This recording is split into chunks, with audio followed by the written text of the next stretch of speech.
بسم اللہ الرحمن الرحیم وصلی اللہ علی النبی الکریم رب اشرح لی صدری ویسر لی امری واحلل عقدۃ من لسانی یفقہوا قولی۔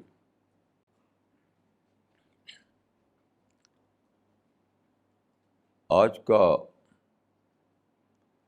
جو موضوع ہے وہ ہے اصحاب الجنہ۔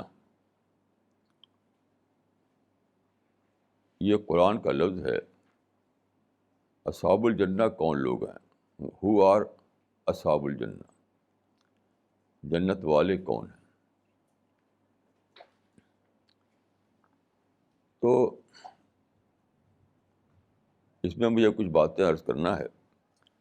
اس سے پہلے میں کل کا ایکسپیرئنس آپ سے شیئر کرنا چاہتا ہوں۔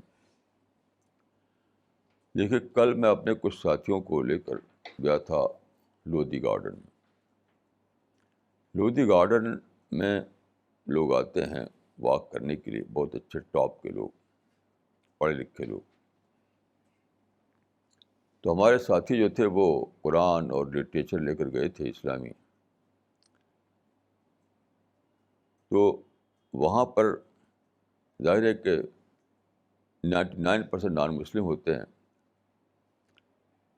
تو ہمارے ساتھی کسی کے پاس جاتے، ایک پیمفلیٹ یا قرآن کا ٹرانسلیشن لے کر، کہتے کہ سر دس فار یو۔ وہ بڑے شوق سے لیتا تھا، وہ کسی نے بھی انکار نہیں کیا۔ پھر وہاں پر ایک لیڈی آئی تھی، وہ یہ جو کامن ویلتھ گیم ہو رہے ہیں، تو وہاں پہ جو ایک کھیل گاؤں بنایا گیا ہے، وہاں پر کچھ والنٹیئر کر رہی ہے وہ۔ تو اس کو لوگوں نے قرآن کا ایک ٹرانسلیشن دیا۔ تو اسے کہا کہ نہیں، مجھے 5 دیجیے۔ وہاں کئی لوگ ہیں جو چاہتے ہیں، تو میں انہیں دینا ہے مجھ کو۔ اس سے بھی زیادہ اسٹرینج تجربہ کیا تھا کہ کھیل گاؤں میں کئی لوگ وہاں کام پر لگائے گئے ہیں۔ اس میں سے 2 مسلم نوجوان تھے، تو وہ ہمارے سے کتابیں لے گئے تھے، پمفلیٹ اور قرآن کا ٹرانسلیشن۔ تو کل وہ اور بھی آ کر لے گئے۔ انہوں نے ایک انوکھی بات بتائی کہ ہمارے پمفلیٹ میں ایک کتاب ہے چھوٹی سی، ڈز گاڈ ایگزسٹ؟ کیا خدا کا وجود ہے؟ Does God exist? تو انہوں نے بتایا کہ جو بدھسٹ آئے ہیں وہاں پر، وہ بہت دلچسپی سے اس کو لیتے ہیں۔ آپ جانتے ہیں کہ بدھزم جو ہے وہ تو گاڈ لیس ریلیجن کہا جاتا ہے، بے خدا مذہب۔ اور وہ لوگ بہت انٹرسٹ لے رہے تھے اس میں کہ وہ ڈز گاڈ ایگزسٹ کے جو پمفلیٹ ہے بڑے شوق سے لے آتے تھے پڑھنے کے لیے۔ دیکھیے، ان چیزوں اس طرح کے بہت سے ایکسپیرئنس ہوتے رہتے ہیں، آپ سب کو اور ہم کو بھی۔ یہ چیزیں کیا بتاتی ہیں کہ دنیا میں جو چیزیں ہیں وہ انسان کے نیچر کو ایڈریس نہیں کر رہی۔ کوئی اسپورٹس کا ایک کاروبار کیا ہوئی ہے، لیکن انسان کا اندر کا روح اس سے مطمئن نہیں ہے۔ کسی نے گاڈ لیس ریلیجن نکال رکھا ہے، اس سے بھی انسان مطمئن نہیں ہے۔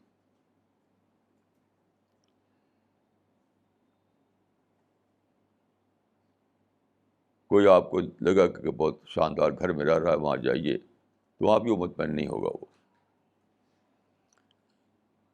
تو اصل بات کیا ہے؟ ہر انسان اپنے کریٹر کی تلاش میں ہے۔ Who made me? کون میرا کریٹر ہے؟ چاہے اب منہ سے نہ بولے، اس کا پورا، اس کا نیچر، اس کی فطرت، اس کا پورا جو یہ ہستی ہے، وہ اس سوال کا جواب چاہتی ہے۔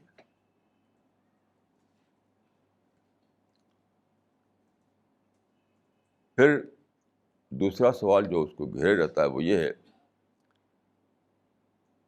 کہ ہر آدمی اپنے مائنڈ میں ایک دنیا بسائے ہوئی ہے، ایک آئیڈیل دنیا، اس کو پانے کے لیے دوڑ رہا ہے، لیکن کسی کو ملتی نہیں، وہ مر جاتا ہے.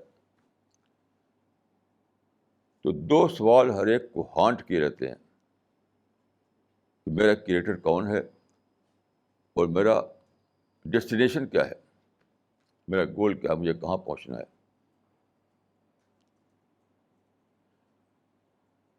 یہ چیز بتاتی ہے کہ ہماری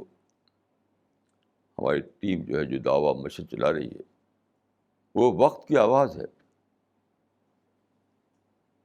آج کا انسان، اس نے بہت تجربے کیے اپنی دنیا کو بنانے کے لیے، لیکن کسی چیز سے اس کو تسکین نہیں ملی. خدا کو چھوڑ کر آئیڈیالوجی بنائی گئی، اس سے بھی تسکین نہیں ملی. ورلڈ ہیئر آفٹر کو بلا کر کے دنیا کو سجانے کی کوشش کی گئی، اس سے بھی آدمی کو تسکین نہیں ملی. تو آج کا انسان جو ہے وہ ڈسسیٹسفیکشن میں جیتا ہے،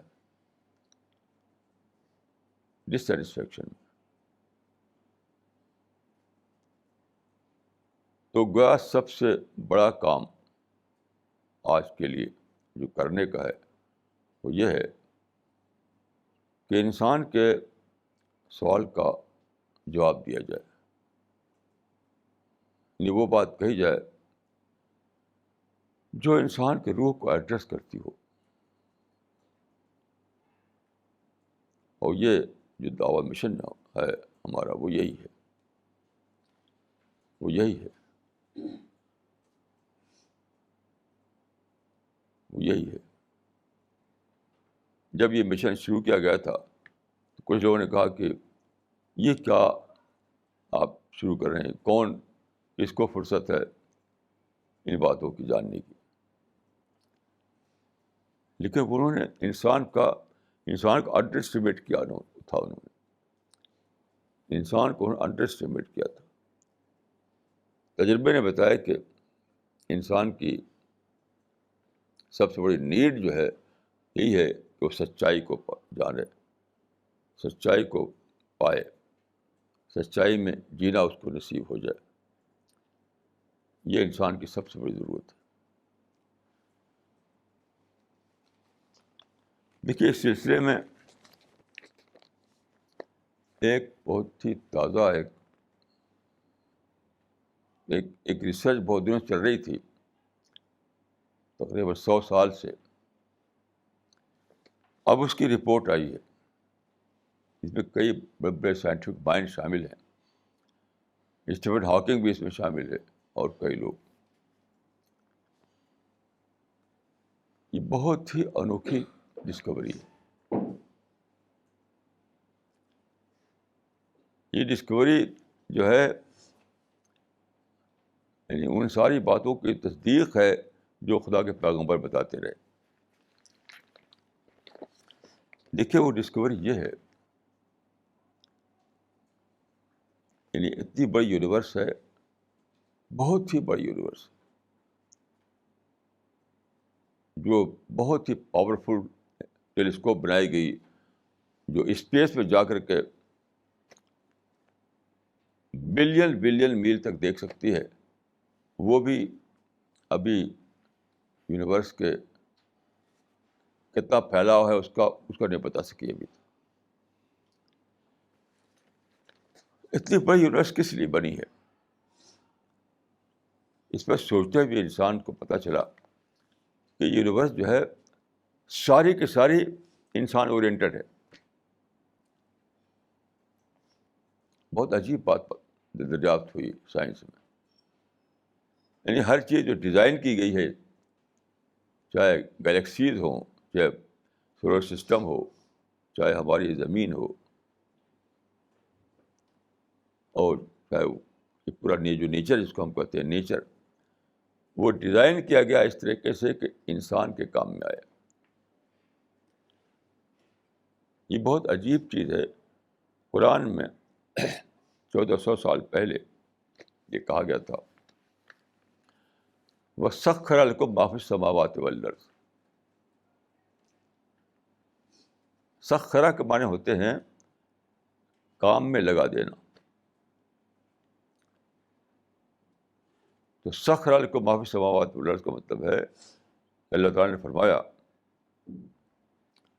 کہ زمین و آسمان میں جو کچھ ہے سب تمہارے کام میں لگا دیا.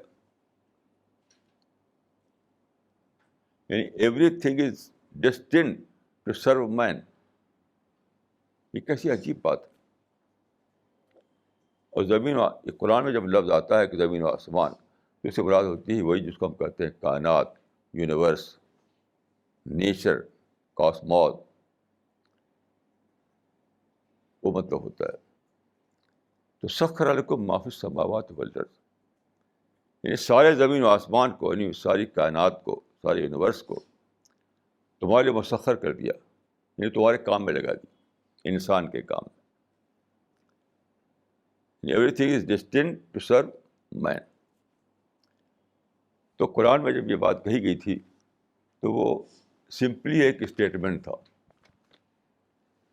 ایک اسٹیٹمنٹ تھا. اب جو بہت لمبی ریسرچ ہوئی ہے نئے آلات کے ذریعے سے،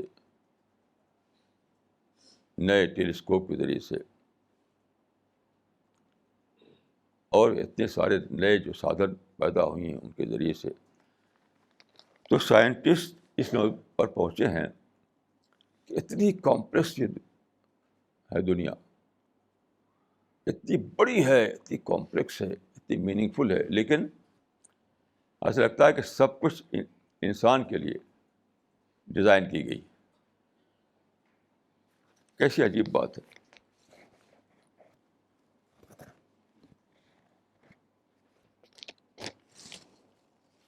یہ رپورٹ ابھی جو پیپر میں آئی ہے اس کو آپ دیکھیے، اس کی ہیڈنگ دیکھیے، کسٹم میڈ کاسموس. کاسموس کا مطلب ہے universe, custom made universe. Custom made کا مطلب آپ جانتے ہیں، ٹھیک ٹھیک کسی کے لحاظ سے بنانا کسی چیز کو. مثلاً شو ہے، ایک تو ہے کہ آپ جا کر کے جوتا خرید لیں، لیکن دوسرا ہے کہ آپ کا پاؤں کی شیپ کچھ الگ ہو. بعضوں کے پاؤں کی شیپ الگ ہوتا ہے، تو آپ آرڈر دیتے ہیں اور آپ کو اسپیشل جوتا بنایا جاتا ہے جو ایک ہی پاؤں کے اوپر سوٹ کرتا ہے. جس کو کہتے ہیں کسٹم میڈ شو. ایسی شیروانی بنتی ہے تو ٹیلر میڈ شیروانی، یعنی وہ ناپتا ہے، ہر چیز ناپے گا ٹیلر، یہ ناپے گا، وہ ناپے گا، وہ ناپے گا، ایسی شیروانی بنائے گا جو بالکل فٹ آئے آپ کے باڈی پر. اس کو کہتے ہیں ٹیلر میڈ یا کسٹم میڈ. تو یہ انسان اس ریسرچ پر پہنچا ہے کہ سب کچھ جو ہے کسٹم میڈ ہے. یہ کسٹم میڈ یونیورس ہے انسان، تاکہ انسان کو سوٹ کرے. مثال کے طور پر اس میں یہ رپورٹ ہے، اس رپورٹ میں ایک مثال دی گئی ہے کہ سمندروں میں ایسا ہوتا ہے جہاں بہت ٹھنڈ ہوتی ہے کہ پانی جم جاتا ہے، جم کر کے وہ آئس برگ بن جاتا ہے. آئس برگ بہت بڑے بڑے پہاڑ کی طرح سے پتھر کے تودے ہوتے ہیں. تو یہ آپ غور کیجئے کہ آئس برگ کا وہ پانی ہے، لیکن ایک انوکھا، سائنسداں اس کو ایکسپلین نہیں کر سکتے کہ جب وہ لیکوئڈ پانی ہے تو وہ ڈینس ہے، تھوڑا بھاری ہے، اور جب وہ جم کر آئس برگ بن گیا تو لائٹ ہو گیا. وہی سیم پانی، اس کا کیا فائدہ ہوتا ہے؟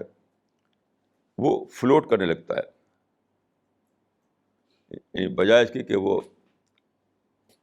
اپنے جگہ جمع رہے، اوپر اٹھ کے فلوٹ کرتا ہے. اس سے کیا فائدہ ہوتا ہے کہ مچھلیاں جو ہو اس میں جی سکتی ہیں. اگر فلوٹ نہ کرے اور تہہ میں بیٹھا رہے تو ساری مچھلیاں مر جائیں گی. یہ اس کا کوئی ایکسپلینیشن نہیں کہ کیوں لیکوڈ پانی جو ہے ہیویئر ہوتا ہے, سالٹ پانی لائٹر ہوتا ہے. تو جیسے کشتی کے حد سے وہ تیرنے لگتا ہے. ایسی بہت ساری چیزیں ہیں, اس میں مثالیں دی گئی ہیں. تو پوری یونیورس جو ہے ایسی اس میں بتایا ہے کہ جو اسٹارس ہیں, یہ جو سورج ہے وغیرہ, ایک ذرا سا اس میں ڈفرینس ہو جائے, اتنے ٹھنڈے ہو جائیں کہ ہم اس میں جم کر ختم ہو جائیں. ذرا سا دوسرا ڈفرینس ہو جائے تو اتنے گرم ہو جائیں کہ کم جل کے ختم ہو جائے. تو بہت ہی متناسب, بہت ہی پروپورشن کے ساتھ سب چیزیں بنائی گئی ہیں. تو اسی کو انہوں نے کہا کہ کسٹم میڈ یونیورس. اس کو پڑھ کر مجھے ایک حدیث یاد آئی. دیکھیے قرآن و حدیث میں جو باتیں کہی گئی ہیں تو قرآن کے بارے میں کہ لا تنقضی عجائبہ, اس کے عجائب کبھی ختم نہیں ہوں گے. تو قرآن و حدیث میں ایسی باتیں کہی گئی ہیں جو پہلے کھلی نہ ہوں, اب کھلتی چلی جا رہی ہوں. تو ایک حدیث ہے کہ ما رأیت مثل جنت نام طالبہ, اور لمبی حدیث ہے, میں کچھ تھوڑا سا بتا رہا ہوں آپ کو. ما رأیت مثل جنت نام طالبہ, میں نہیں دیکھا کہ اس یعنی بہت, اس کا ٹرانسلیٹ بہت مشکل ہے, یہ بہت ایک خاص اسلوب ہے عربی زبان کا. تو ما رأیت مثل جنت نام طالبہ, یعنی انسان جو ہے وہ جنت کا طالب اس کو ہونا چاہیے, لیکن وہ سو رہا ہے. وہ ما رأیت مثل جنت نام طالبہ, کہ اس کو طالب بننا چاہیے تھے, وہ سو رہا ہے. اس کا مطلب کیا ہے؟ یعنی خدا نے بنایا انسان کو بالکل جنت کے حساب سے بنایا.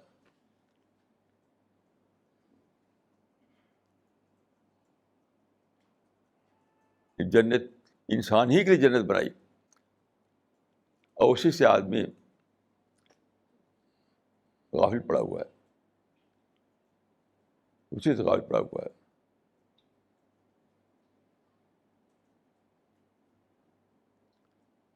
وہ کیسے؟ آپ دیکھیے کہ اس دنیا میں دیکھیے آپ, ہر آدمی کا احساس ہے کہ میری جو نیڈ تھی وہ تو پوری ہو رہی ہے, نیڈ, میری ڈیزائر پوری نہیں ہو رہی ہیں. کہ بڑے سے بڑا کوئی پیسے والا آدمی ہو, کوئی پاور والا آدمی ہو, کوئی بھی, کسی سے بھی آپ ملیے, ہر آدمی کا احساس آپ پائیں گے اس کی جو بیسک نیڈ ہے وہ تو نیچر دے رہی ہے اس کو, لیکن اس کی جو ڈیزائر ہے وہ پوری نہیں ہو رہی ہے. ڈیزائر کیا ہے؟ ہر چیز اس کو آئیڈیل سطح پر چاہیے. مثلا یہ پانی ہے, اس پانی کو جب میں پیتا ہوں تو مجھے یاد آتا ہے وہ پانی جو میں نے ایک بار پیا تھا کشمیر میں.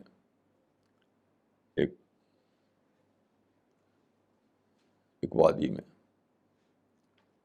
وہ پانی چلا رہا تھا ڈائریکٹ پہاڑ سے. وہ اتنا اچھا تھا, بیسٹ یعنی ڈرنک تھا وہ. اس پانی میں اس کے مقابلے میں کچھ بھی نہیں. تو اس سے بھی اچھا پانی ہو سکتا ہے. ایسے جو سوئٹزرلینڈ میں ایک مرتبہ وہاں جو پہاڑ پر ہم گئے, وہاں جو ہوا تھی, جو فریش ایئر, اس میں سانس لیتے ہوئے اتنا اچھا لگتا تھا. یہاں وہ ہوا میسر نہیں. انسان چاہتا ہے ہر چیز کو آئیڈیل ورلڈ چاہتا ہے, پرفیکٹ ورلڈ چاہتا ہے. لیکن اس کو رہنا پڑتا ہے امپرفیکٹ ورلڈ میں، لیس دین آئیڈیل میں رہنا پڑتا ہے. تو نیڈ تو پوری ہو رہی ہے، نیچر آپ کی نیڈ تو سپلائی کر رہی ہے، لیکن آپ کی ڈیزائر نہیں پوری کر رہی ہے. آپ چاہتے ہیں، دیکھیے صرف اتنی ہی بات نہیں ہے کہ پانی اور ہوا اور کھانا وغیرہ. آپ چاہتے ہیں کہ ہمیشہ آپ ہیلدی رہیں، تندرست رہیں، مگر آپ نہیں رہ پاتے. آپ چاہتے ہیں کہ آپ کو کوئی ایکسیڈنٹ نہ ہو، پھر بھی ایکسیڈنٹ ہوتا ہے. آپ چاہتے ہیں کہ میں بوڑھا نہ ہوں، لیکن آپ پھر بھی بوڑھے ہو جاتے ہیں.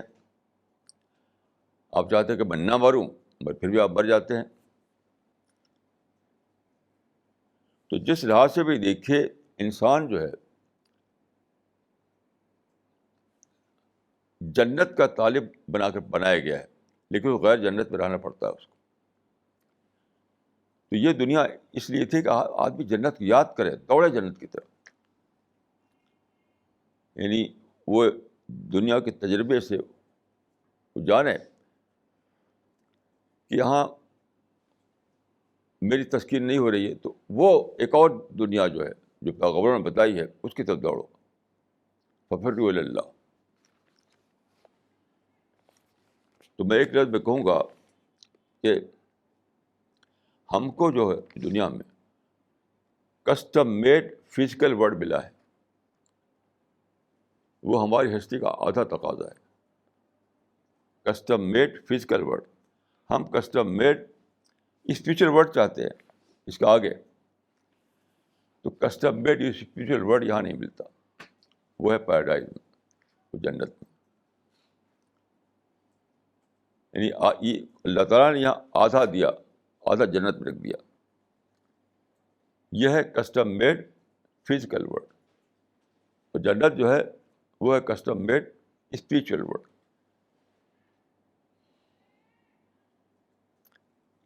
قرآن میں 2 لفظوں میں یہ پوری بات کہہ دی گئی ہے. اس دنیا کے بارے میں یہ آیت ہے قرآن مجید میں کہ وَآتَاكُم مِّن كُلِّ مَا سَأَلْتُمُوهُ.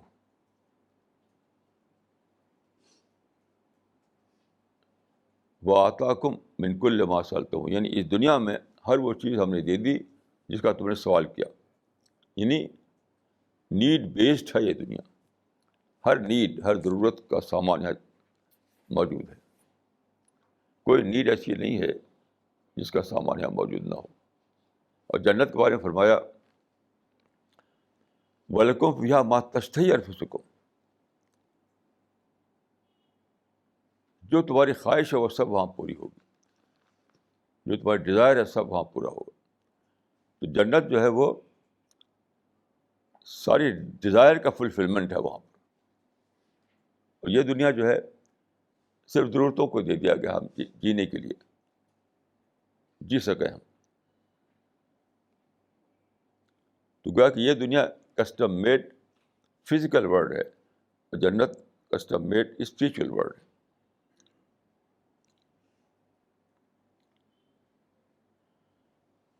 تو انسان جب اس دنیا میں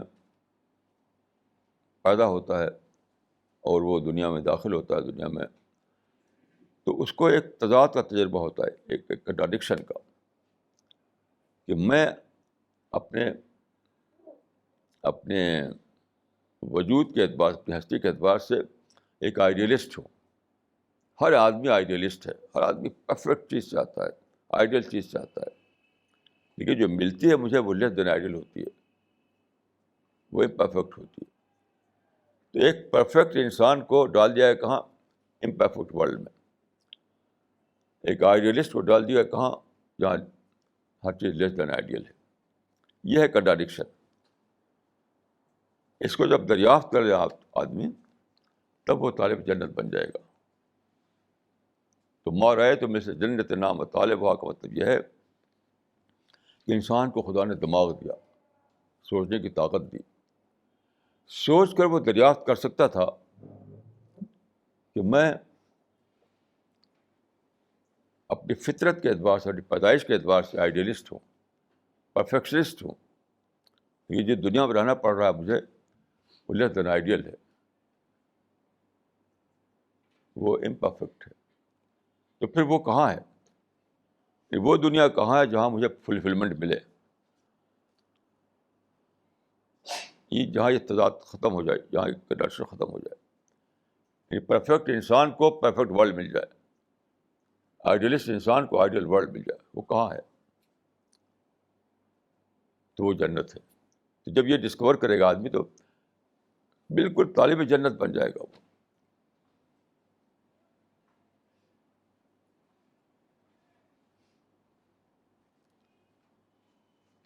یہ مطلب اس حدیث کا, یہ مطلب ہے اس ریسرچ کا.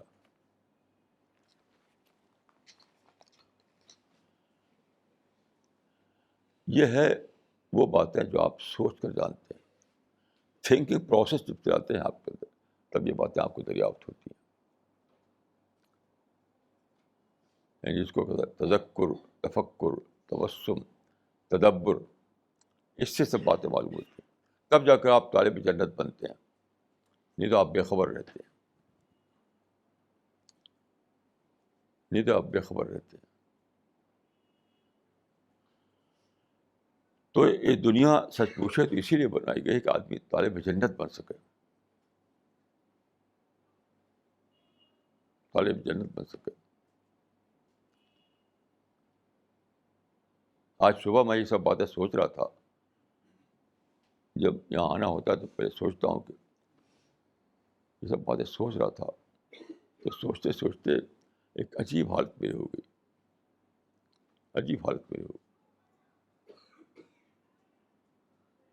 مجھے ایک قصہ یاد آیا. ایک آدمی نے ایک کمپنی بنائی, اس کو ایک مینیجر کی ضرورت تھی, مینیجر.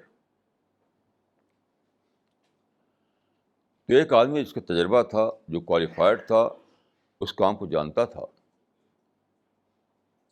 وہ اس کے یہاں گیا. تو کسی وجہ سے اس آدمی نے اس کو, مالک جو تھا, مالک نے اس آدمی کو نہیں لیا. تو اٹھا, اس نے کہا کہ میں ہی تو آپ کے کمپنی کا مینیجر بننے کے لیے کمپیٹنٹ ہوں, مجھے کو نہیں لے رہے ہیں آپ. میرے ساتھ کس کو پائیں گے آپ,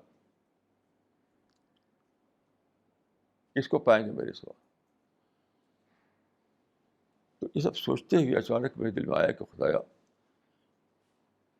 جو جنت بنائی ہے آپ نے, اس کو تو ایک انسان درکار ہے. اس جنت سے انجوائے نہ پہاڑ کر سکتے, نہ کوئی ستارہ یا کوئی سیارہ اس کو انجوائے کر سکتا, نہ شیر اور ہاتھی اس سے انجوائے کر سکتے, انسان ہی انجوائے کر سکتا. اس منظر کو دیکھنے کے انسان کی آنکھ چاہیے, ان آوازوں کو جنت میں جو ہوں گی اس کو سننے کے لیے انسان کے کان چاہیے.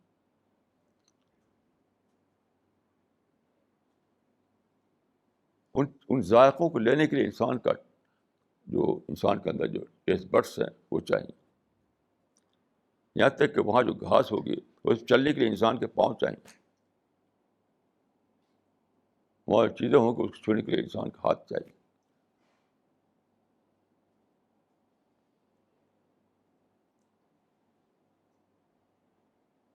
تو بعض بات تو ایسا ہوتا ہے کہ آدمی جب سوچتا ہے تو اس کے منہ سے ایسے باتیں نکل جاتی ہیں جو بظاہر ٹھیک نہیں معلوم ہوتی, لیکن انسانی زبان میں کوئی اور لفظ نہیں ہوتا.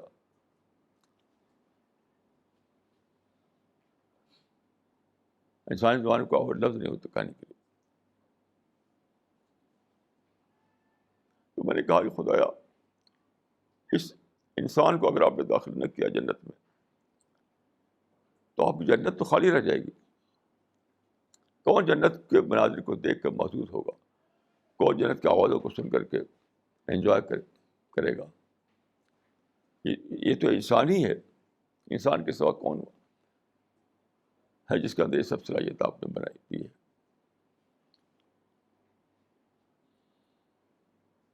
تو کچھ ایسا الفاظ نکل جاتے ہیں, خدایا بے ضرورت ہے اگر جنت, تو آپ کی ضرورت بھی ہے کہ آپ انسان کو جنت میں داخل کریں, اس عاجز انسان کو, ورنہ جنت خالی رہ جائے گی.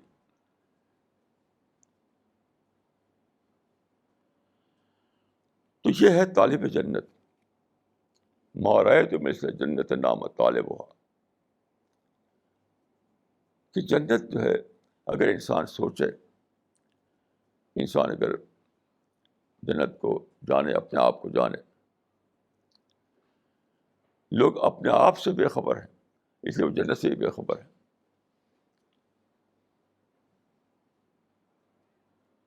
میں سمجھتا ہوں کہ انسان نے اپنے کو ڈسکور نہیں کیا، اس لیے وہ جنت کو بھی ڈسکور نہیں کر سکا.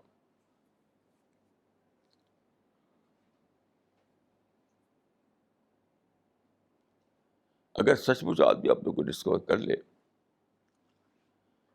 اور جنت کو ڈسکور کر لے تو سرتاپا وہ طالب جنت ہی بن جائے گا.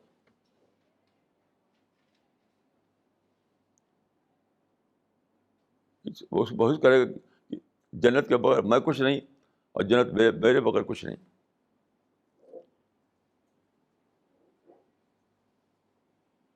یہ کیسی انوکھی دریافت ہے.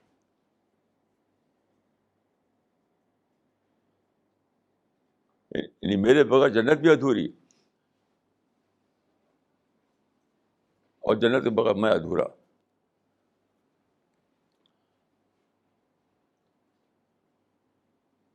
یہ جب دریافت کرتا ہے آدمی تب وہ طالب بن جاتا ہے. میں سمجھتا ہوں کہ طالب بننا اپنے آپ میں جنت کی قیمت ہے. حقیقی معنوں میں جو طالب بن جائے، حقیقی معنوں میں، تو گویا کہ اس نے اللہ کی نظر میں یہ پروف دے دیا، ایک ثبوت دے دیا کہ یہ آدمی ڈیزرو کرتا ہے جنت میں داخلے کے لیے.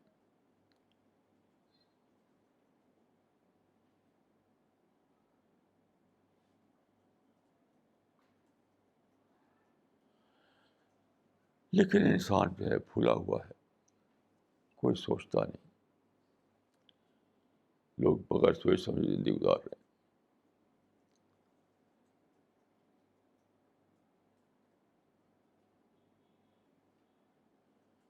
یہ دنیا جو ہے سچ پوچھے تو اسی کا، یعنی اسی کے لیے بنائی گئی ہے کہ یہاں آدمی اپنے آپ کو یہ ثابت کر سکے کہ میں ڈیزرو کرتا ہوں کہ مجھے جنت میں بسایا جائے. اللہ کی نظر میں، فرشتوں کی نظر میں ثابت کر سکے کہ میں اس قابل ہوں کہ مجھے جنت میں بسایا جائے. اور یہ کب ہوگا؟ جب آپ ڈسکور کر سکیں اس کو حقیقی معنوں میں کہ انسان کو بنایا گیا ہے آئیڈیلسٹ، پرفیکشنسٹ. کیونکہ یہ دنیا جو ہے کچھ بھی میں حاصل کر لوں وہ امپرفیکٹ رہے گی، لیس دین آئیڈیل رہے گی. کبھی بھی مجھے اپنا آئیڈیل نہیں ملے گا یہاں پر. جو آئیڈیل میرے من میں بسا ہوا ہے، جو پرفیکشن بسا ہوا میرے مائنڈ میں، وہ کبھی ملنے والا نہیں ہے. شاید دولت پا کر، سارا پاور پا کر، کچھ بھی جو دنیا میں ہے وہ سب پا کر کے بھی میرا آئیڈیل جو ہے مجھے نہیں ملے گا. وہ پرفیکٹ ورلڈ مجھے نہیں ملے گا جو میں چاہتا ہوں. جب یہ آدمی دریافت کر لے تو دیوانہ وار وہ طالب جنت بن جاتا ہے کہ میں کیسے جنت کے بغیر کیسے رہوں گا میں. اللہ تعالیٰ نے اس کی ایک تمثیل قائم کر دی ہے مچھلی کی شکل میں. مچھلی کو آپ پانی سے باہر رکھ دیجیے تو برابر تڑپتی ہے، برابر تڑپتی ہے، برابر تڑپتی ہے.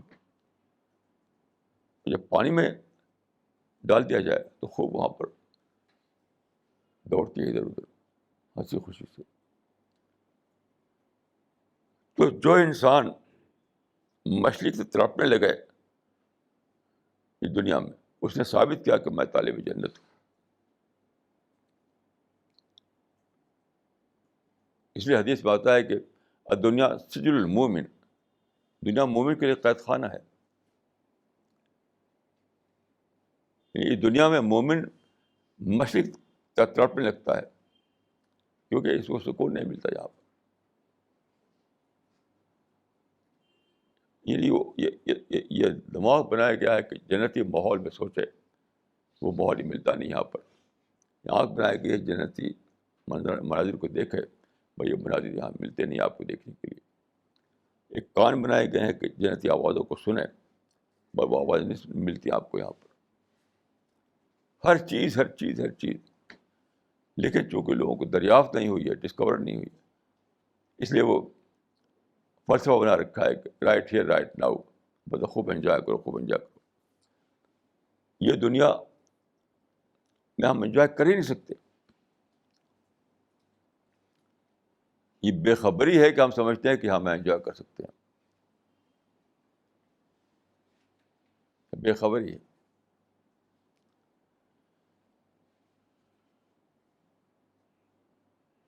مجھے ایک قصہ، ایک حضرت خالد کا ایک واقعہ یاد آتا ہے. دیکھیے حضرت خالد جو تھے رسول اللہ کے صحابی، تو ہجرت کے بعد وہ اسلام قبول کیا تھا انہوں نے. یعنی مکہ میں رہ گئے تھے وہ، بعد کو یعنی فتح مکہ سے کچھ پہلے مکہ سے مدینہ گئے، وہ اسلام قبول کیا انہوں نے. تو جب وہ نکلے مکہ سے خاموشی کے ساتھ، تو راستے میں ایک ملاقات ان کی ہوئی عمرو بن العاص سے.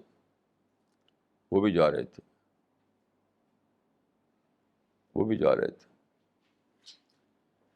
عمرو بن العاص نے پوچھا خالد سے، کہاں جا رہے ہو؟ تو کئی باتیں ہوئیں، مگر ایک جز میں بتانا چاہتا ہوں آپ کو. تو خالد بن ولید نے کہا کہ دخل الناس فی الاسلام ولم یبق احد بہ طعام. کیسی عجیب بات ہے. یہ ہے طالب جنت کا معاملہ. دخل الناس فی الاسلام ولم یبق احد بہ طعام. یعنی مکہ کی جو سماج تھا ہمارا، مکہ کی سوسائٹی ہماری تھی، اس کے جانے سارے جو مین آف ٹیسٹ تھے وہ چلے گئے ادھر. رجل ذو طعام جو تھے وہ سب چلے گئے ادھر. رجل ذو طعام کو مانتے ہیں مین آف ٹیسٹ. اب مکہ کی سوسائٹی میں کوئی رہ نہیں گیا. جس کے ساتھ بیٹھیں، جس کی آواز کو سنیں، جس سے ایکسچینج کریں،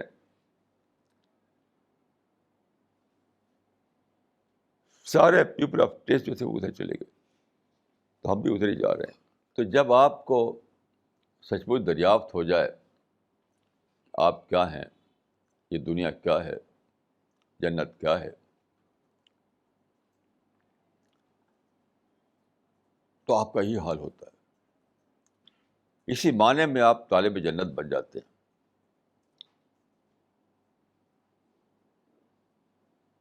جنت کے سوا ہر چیز آپ کو لگتا ہے کہ تو کچھ بھی نہیں، تو تچھ ہے.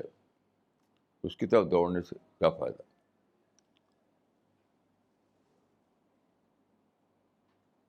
اور پھر اس سے آپ کے ذہن میں ایک انٹلیکچوئل ریولوشن آتا ہے، آپ کے روح میں ایک اسپریچول ریولوشن آتا ہے، آپ کے بیہیویئر میں ایک ریولوشن آتا ہے، آپ کے بول، آپ کا طریقہ، ہر چیز ایک نیا انداز ایمرج کرتا ہے.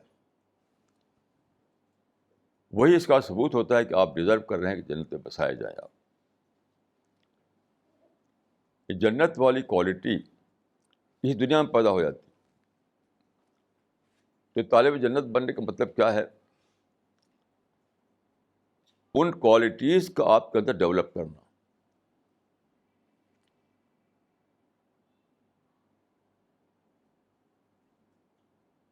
ان کوالٹیز کا آپ کے اندر ڈیولپ کرنا.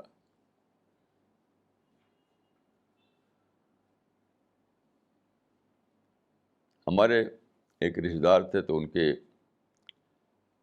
ایک شادی کے لیے ایک ایک لڑکی سے رشتہ طے ہوا. تو وہ لڑکی جو تھی وہ انگریزی پڑھی ہوئی تھی، اس کو اسلامیات کا اور اردو وغیرہ کا مطالعہ نہیں تھا اس کا. تو ان لوگوں کو پتہ چلا کہ یہ تو مذہبی گھرانہ ہے، یعنی لڑکا مذہبی گھرانے کا ہے. اس لڑکی کو اردو پڑھانا شروع کر دیا. اسلامیات پڑھانا شروع کر دیا کہ جہاں جانا ہے وہاں اس ماحول میں وہ فٹ ہو سکے. تو جب آپ طالب جنت بن جائیں گے تو ایک پورا تبدیلی آئے گی آپ کے پورے وجود میں. جنت والا ماحول طاری کریں گے اپنے اوپر. جیسے مثال کے طور پر دیکھیے قرآن مجید میں ہے لا يسمعون فيها لغوا ولا تأثیما الا قیلا سلاما سلام. کہ جنت میں ہر وقت سلام کی آوازیں ہوں گی. لوگ سمجھتے ہیں کہ ادھر نکلے تو السلام علیکم, ادھر نکلے السلام علیکم. یہ بہت اس کو انڈر اسٹیمیٹ کرنا ہے. اگر ہر طرف السلام علیکم السلام علیکم, یہ مطلب نہیں ہے اس کا. نہیں, اس کا مطلب یہ ہے کہ لوگ امن میں جینے والے ہوں گے, پیس میں جینے والے ہوں گے, دوسرے انسان کے لیے خیرخواہی میں جینے والے ہوں گے, نگیٹیوٹی سے پاک ہوں گے, دوسروں کے لیے پازیٹیو سوچ ہوگی ان کے اندر. یہ مطلب ہے اس کا. تو جب آپ یہ طالب جنت بنیں گے تو آپ اپنی ڈی کنڈیشن شروع کر دیں گے.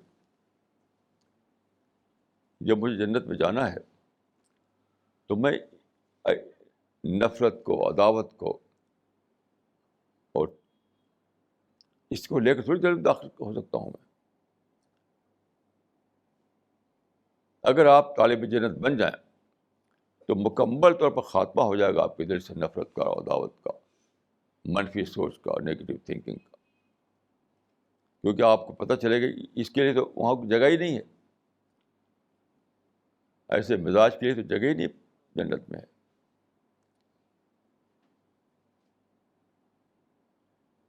تو طالب جنت بننا کوئی سمپل سی بات نہیں ہے.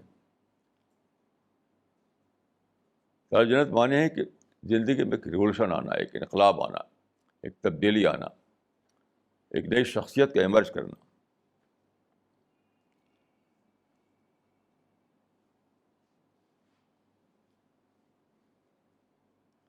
یہی مطلب ہے اس حدیث کا کہ ما رأیت مثل جنت نام طالبها.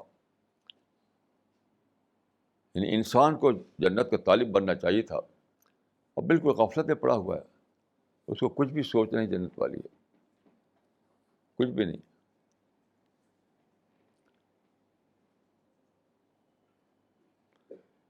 تو میں سمجھتا ہوں کہ جہاں جو اسٹارٹنگ پوائنٹ ہے وہ اپنی ڈسکوری ہے.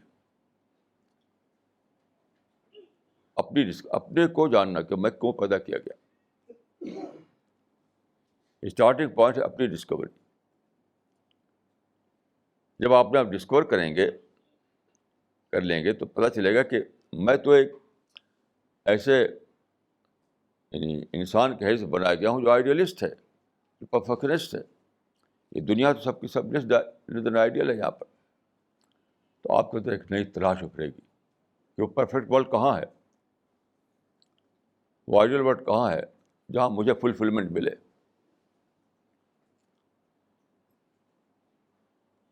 جتنا زیادہ آپ دریافت کرتے جائیں گے اتنے ہی زیادہ اس دنیا میں آپ کو فلفلمنٹ نہیں ملے گا. وہی ہو جائے گا آپ کا حال کہ الدنیا سجن المومن. کہ سچے مومن کے لیے, سچے بلیور کے لیے دنیا جو ہے وہ قید خانہ ہے, یہاں اس کو خوشی نہیں ہے.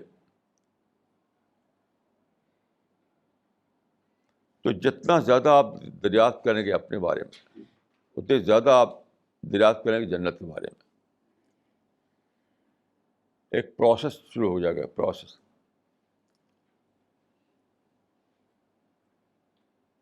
اپنے آپ ایک نئی شخصیت ابھرنے لگے گی آپ کے اندر, اپنے آپ ایک شخصیت ابھرنے لگی اپنے اندر.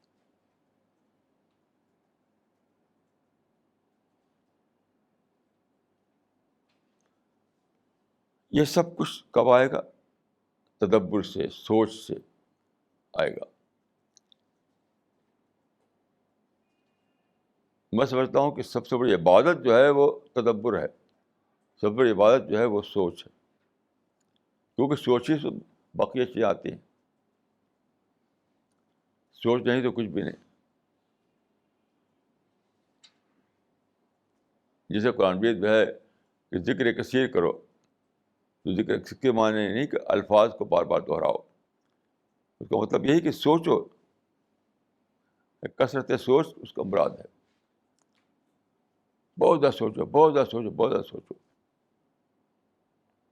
جتنا آپ سوچیں گے اتنا ہی آپ جانیں گے، جتنا آپ جانیں گے اتنا آپ بدلیں گے، اور جتنا آپ بدلیں گے اتنا آپ جنت سے قریب ہوں گے.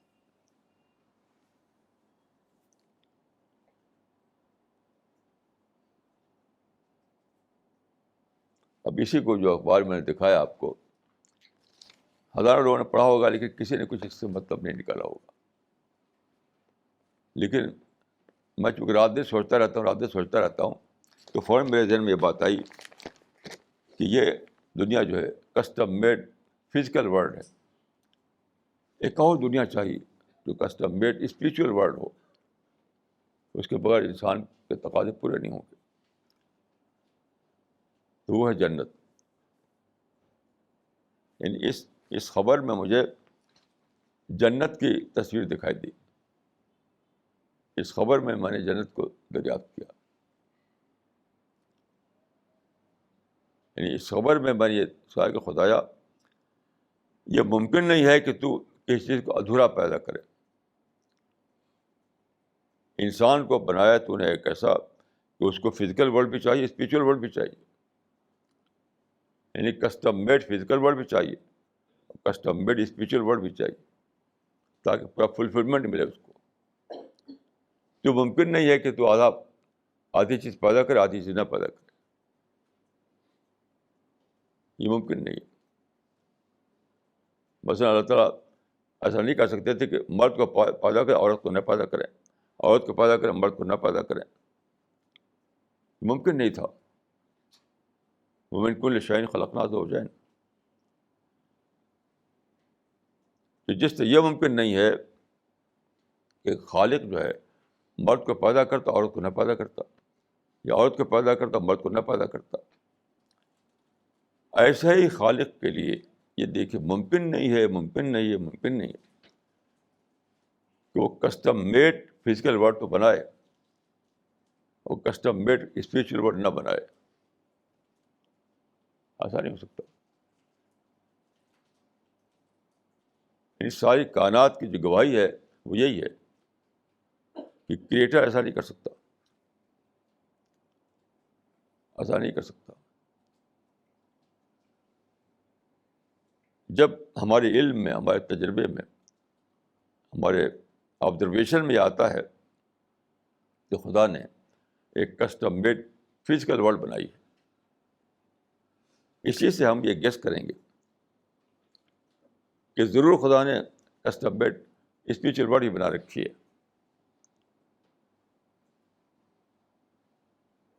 کیونکہ ایک زوج ہو دوسرا زوج نہ ہو، یہ خدا کی اسکیم نہیں ہے. من کل شیء خلقنا زوجین. آپ جانتے ہیں کہ میٹر میں کیا ہوتا ہے، نگیٹو پارٹیکل ہوتے ہیں اور پازیٹیو پارٹیکل ہوتے ہیں. ایسے ہی درخت میں، جانوروں میں اور انسان میں زوجین ہوتے ہیں. ہر چیز میں زوجین، یعنی ایک کی تکمیل دوسرے سے ہوتی ہے. تو زوجین کا اصول اس پوری دنیا میں مشاہدے میں آ چکا ہے. اسی مشاہدے کو جو آپ ملائیے اس سے،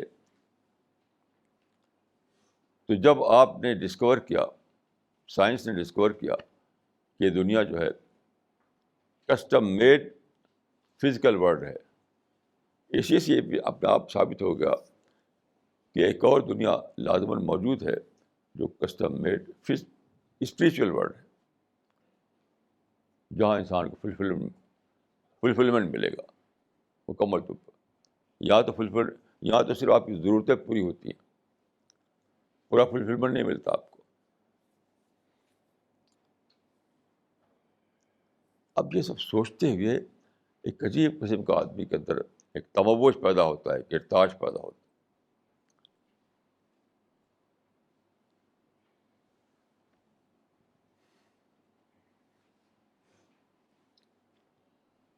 تو آپ کو میں یہ کہوں گا کہ کھلی آنکھوں کے ساتھ دنیا بنانا سیکھیے. اپنی سوچ کو بیدار رکھ کر دنیا بنانا سیکھیے. ہر بات سے سبق لینے والے بن کر رہنا سیکھیے. چاہے وہ اخبار ہو، چاہے وہ دنیا کے دوسرے واقعات ہوں، کہ کوئی بھی چیز ہو، ہر چیز میں سبق چھپا ہوا ہے. اس سبق کو آپ کو دریافت کرنا ہے. وہ دریافت کیا ہے؟ وہ آپ کی روح کے لیے غذا ہے، وہ آپ کے ذہن کے لیے غذا ہے، وہ آپ کے دل کے لیے غذا ہے. اسی سے انٹلیکچوئل ڈیولپمنٹ ہوتا ہے، اسی سے اسپریچول ڈیولپمنٹ ہوتا ہے، اور اسی کا نام ہے تزکیہ. دیکھیے، تزکیہ کوئی پراسرار چیز نہیں ہے. یہ بھی تزکیہ، یہ جو میں نے بتایا آپ کو، یہ بھی تزکیہ ہے کہ آپ کو خبر پڑھی آپ نے، کسٹم میڈ فزیکل ورلڈ. اس کو سوچتے سوچتے آپ یہاں تک پہنچے کہ خدا نے یہاں پر کسٹم میڈ اسپریچول باڈی بنا رکھی ہے، وہ جنت ہے. اب آپ کو ایک نیا شوق پیدا ہوگا جنت کا. جنت کے لیے ایک نیا یعنی طلب پیدا ہوگی. زیادہ یعنی اور زیادہ آپ جنت کے طالب بن جائیں گے. یہ جو تزکیہ ہے، اس خبر میں اگر آپ یہ دریافت کریں کہ جس طرح سے خالق نے کسٹم میڈ فزیکل ورلڈ بنایا ہے، ایسی خالق نے کسٹم میڈ اسپریچول باڈی بنا رکھا ہے، جس کا مذہبی نام پیراڈائز ہے. تو آپ غور کیجئے کہ کتنا زیادہ آپ طالب بن جائیں گے جنت کے. اور جنت کے طالب آپ بنیں گے تو اللہ سے محبت ہوگی، اور نیک لوگوں سے آپ کا تعلق بڑھے گا، انسانوں کی خیرخواہی آئے گی، ساری پازیٹیو کوالٹی آتی چلی جائیں گی. یہی تو تزکیہ ہے. تزکیہ یاد رکھیے کسی پراسرار چیز کا، کسی مسٹیریس چیز کا نام نہیں ہے. تزکیہ ایک ویل نون چیز کا نام ہے، جو سوچ کے ذریعے سے، کنٹمپلیشن کے ذریعے سے، تدبر اور تفکر کے ذریعے سے آدمی کو حاصل ہوتا ہے. اسی کا نام تزکیہ ہے. تزکیہ کا کوئی یعنی پراسرار مطلب نہیں ہے. بالکل ویل نون کورس ہے. اس کورس سے گزرتے ہوئے آپ کو تزکیہ حاصل ہوتا ہے.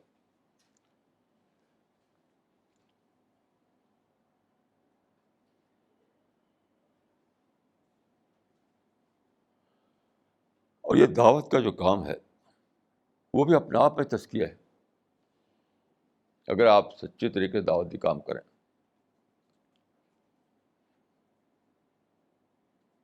دعوت جو ہے کیا ہے؟ دعوت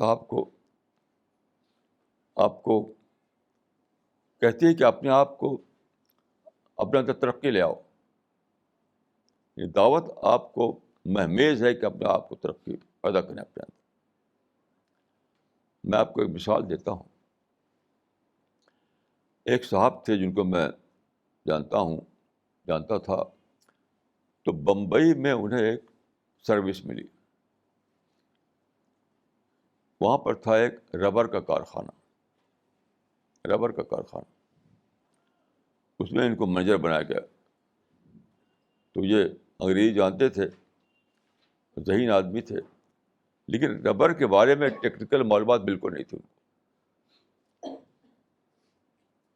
جو مالکان تھے ان کی ذہانت سے متاثر ہوئے، ان کی انگریزی زبان سے متاثر ہوئے، ان کو مینیجر بنا دیا. اب تو انہوں نے دیکھا کہ جو کمپنی ہے وہاں تو ربر بنتا ہے، اور میں اس کو اچھے طریقے سے ڈیل کرنے کے لیے میں واقف نہیں ہوں. تو انہوں نے کیا کیا, ربر ٹیکنالوجی پڑھ ڈالی انہوں نے, ربر ٹیکنالوجی پڑھ ڈالی. اور ربر ٹیکنالوجی کے تو ایکسپرٹ ہو گئے کہ جو کام کرتے تھے جو لوگ, ان کو وہ ہدایت دیتے تھے, ان کی غلطیوں کو پکڑتے تھے. تو جب ان کو منیجر بنایا گیا تھا تب ربر ٹیکنالوجی کے بارے میں ABCD بھی نہیں جانتے تھے. لیکن انہوں نے دیکھا کہ مجھے یعنی یعنی مینیجر کے رول کو ادا کرنا ہے اچھے طریقے سے, تو ربر ٹیکنالوجی پڑھ ڈالی انہوں نے. اب بھی وہ ہیں بمبئی میں, اب ریٹائر ہو چکے ہیں وہ. اس طریقے سے آپ دعوت ٹیکنالوجی پڑھ ڈالیں گے,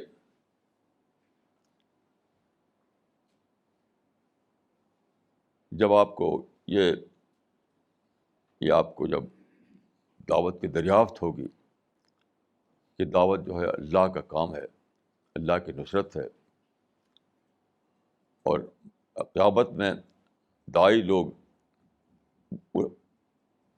اسپیشل طور پر ان کو استقبال کیا جائے گا کہ اللہ کے نصرت کرنے والے لوگ ہیں, اللہ کی دعوت پہنچائی لوگوں نے تک انہوں نے. تو جب آپ کو یہ یا جانیں گے, اس کا شوق پیدا ہوگا, تو سادہ بات نہیں ہوگی یہ. آپ دعوت کے لیے مدعو کی زبان سیکھیں گے, دعوت کے لیے مدعو کا علم سیکھیں گے,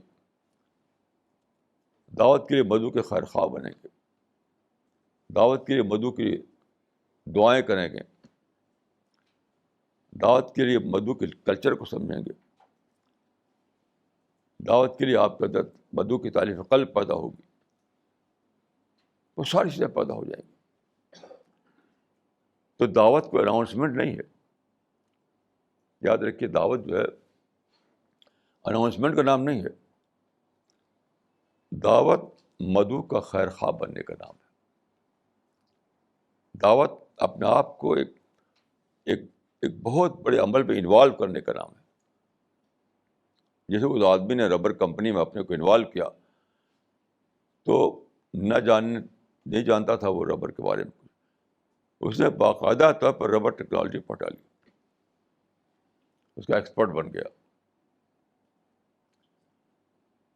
تو جب آپ اپنے کو دعوت میں انوالو کریں گے, آپ کے اندر تمنا ابھرے گی کہ قیامت میں مجھے اللہ تعالیٰ ان لوگوں کے فیس میں اٹھائے جنہوں نے دنیا میں دعوت دی تھی.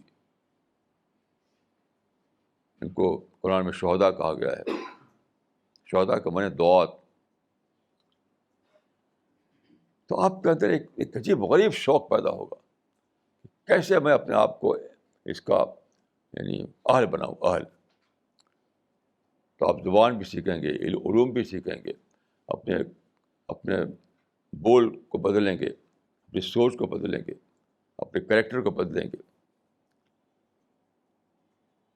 جیسے وہ آدمی ربر ٹیکنالوجی سیکھنے کے لیے ہیرو بن گیا, ہیرو. آپ بھی ہیرو بن جائیں گے.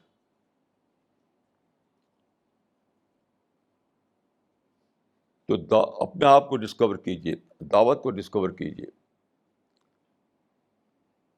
اور آخرت کو ڈسکور کیجیے, جنت کو ڈسکور کیجیے, تب جا کے سب پیدا ہوگا. تو میں دعا کرتا ہوں کہ اللہ تعالیٰ مجھ کو اور آپ کو توفیق دے کہ ہم اللہ کی نظر میں ان چیزوں کے اہل ثابت ہو سکیں. اقول قولی ھذا واستغفر اللہ لی ولکم اجمعین.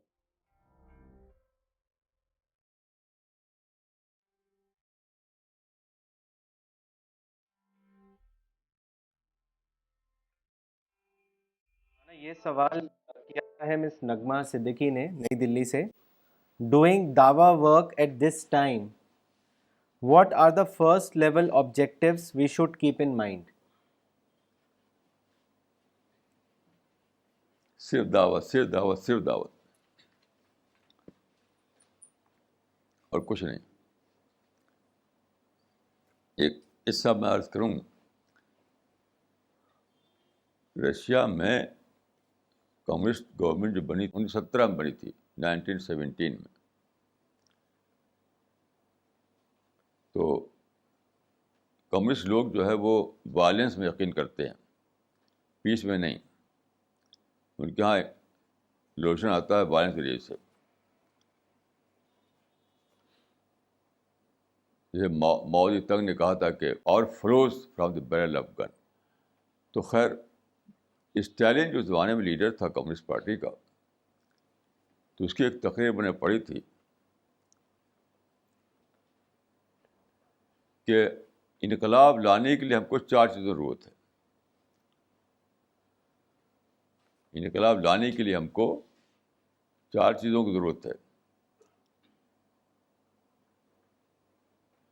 یعنی فرسٹ اسلحہ، فرسٹ ہتھیار، سیکنڈ ہتھیار، تھرڈ ہتھیار، فورتھ ہتھیار، آخر میں پھر ہتھیار.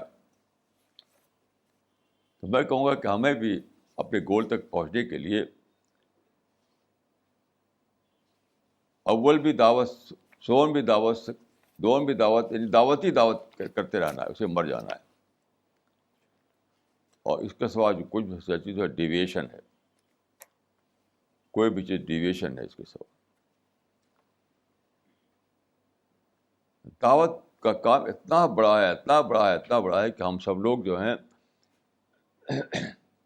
یعنی ہماری تعداد اگر 1000 ٹائم بڑھ جائے تب بھی نہیں پورا کر پائیں گے ہم، اور مر جائیں گے. آپ کو صحیح کہ ساری دنیا میں دعوت پہنچانا ہے، صرف پہنچانے کے بعد صرف اناؤنس کرنا نہیں ہے، ان کے دلوں میں اتارنا ہے. وَقُلْ لَهُمْ فِي أَنفُسِهِمْ قَوْلًا بَلِيغًا، بات کہو ان کے دل میں اترتی ہوئی، جو ان کے مائنڈ کو ایڈریس کرے.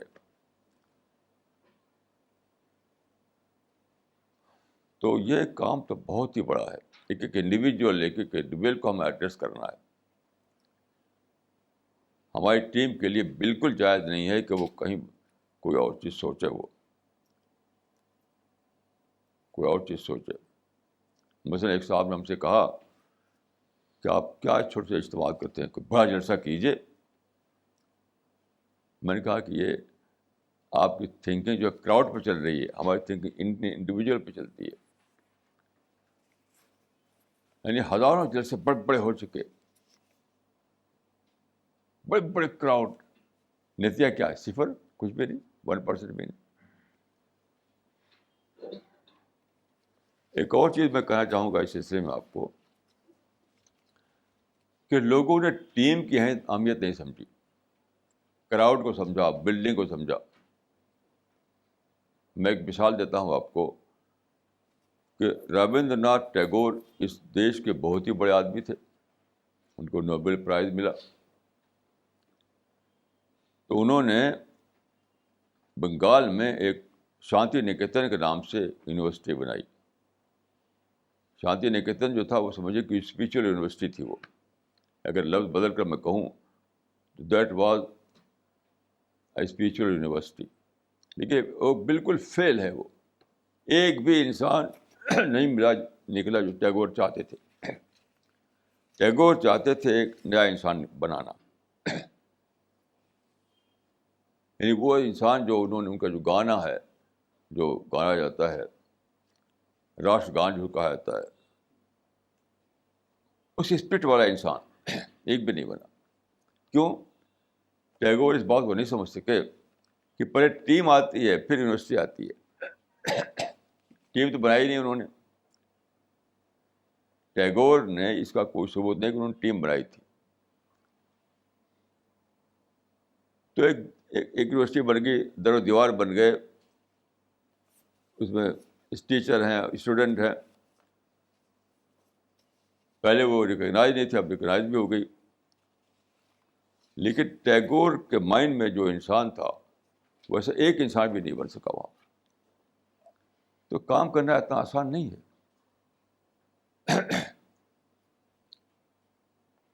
کوئی گہرا کام کرنا بہت ہی مشکل کام ہے. اور سب سے بڑا جس سے بچنا ہے وہ ہے ڈیویشن. لوگ بہت ڈیویٹ ہوتے ہیں. مثلا کراؤڈ کے لیے نئے نئے نعرے اختیار کریں. کوئی کراؤڈ کی طرف ڈیویٹ ہو جائے گا, کوئی ملی ورک کرنے لگے گا, سوشل ورک کرنے لگے گا. ایسے لوگ دعوت ورک نہیں کر سکتے. دعوت میں آپ کو یاد رکھیے صرف دعوت, صرف دعوت, صرف دعوت, صرف اظہار و تبشیر, صرف اظہار و تبشیر, صرف اظہار و تبشیر, کوئی دوسرا کام نہیں.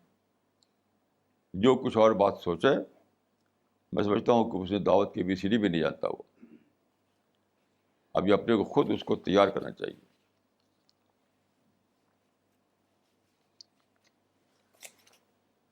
مولانا اگلا سوال کیا ہے مسٹر نودیپ کپور نے دلی سے. انہوں نے پوچھا ہے کہ in one of your talks you had mentioned about a spiritual university, kindly elaborate on this. ہاں دیکھیں, یہ ایک جلسہ تھا جس میں ہندو لوگ تھے. وہاں پر میں نے نیشن کو ایڈریس کیا تھا, نیشن. تو وہاں پر میں نے 2 باتیں کہی تھی. ایک بات یہ کہی تھی کہ آزادی کے بعد انڈیا کی گورنمنٹ جو بنی, اس نے سب سے زیادہ زور کس پر دیا؟ اسٹیٹ اکانومی پر, سوشلائزیشن پر, اور ملک ترقی نہیں کر سکا.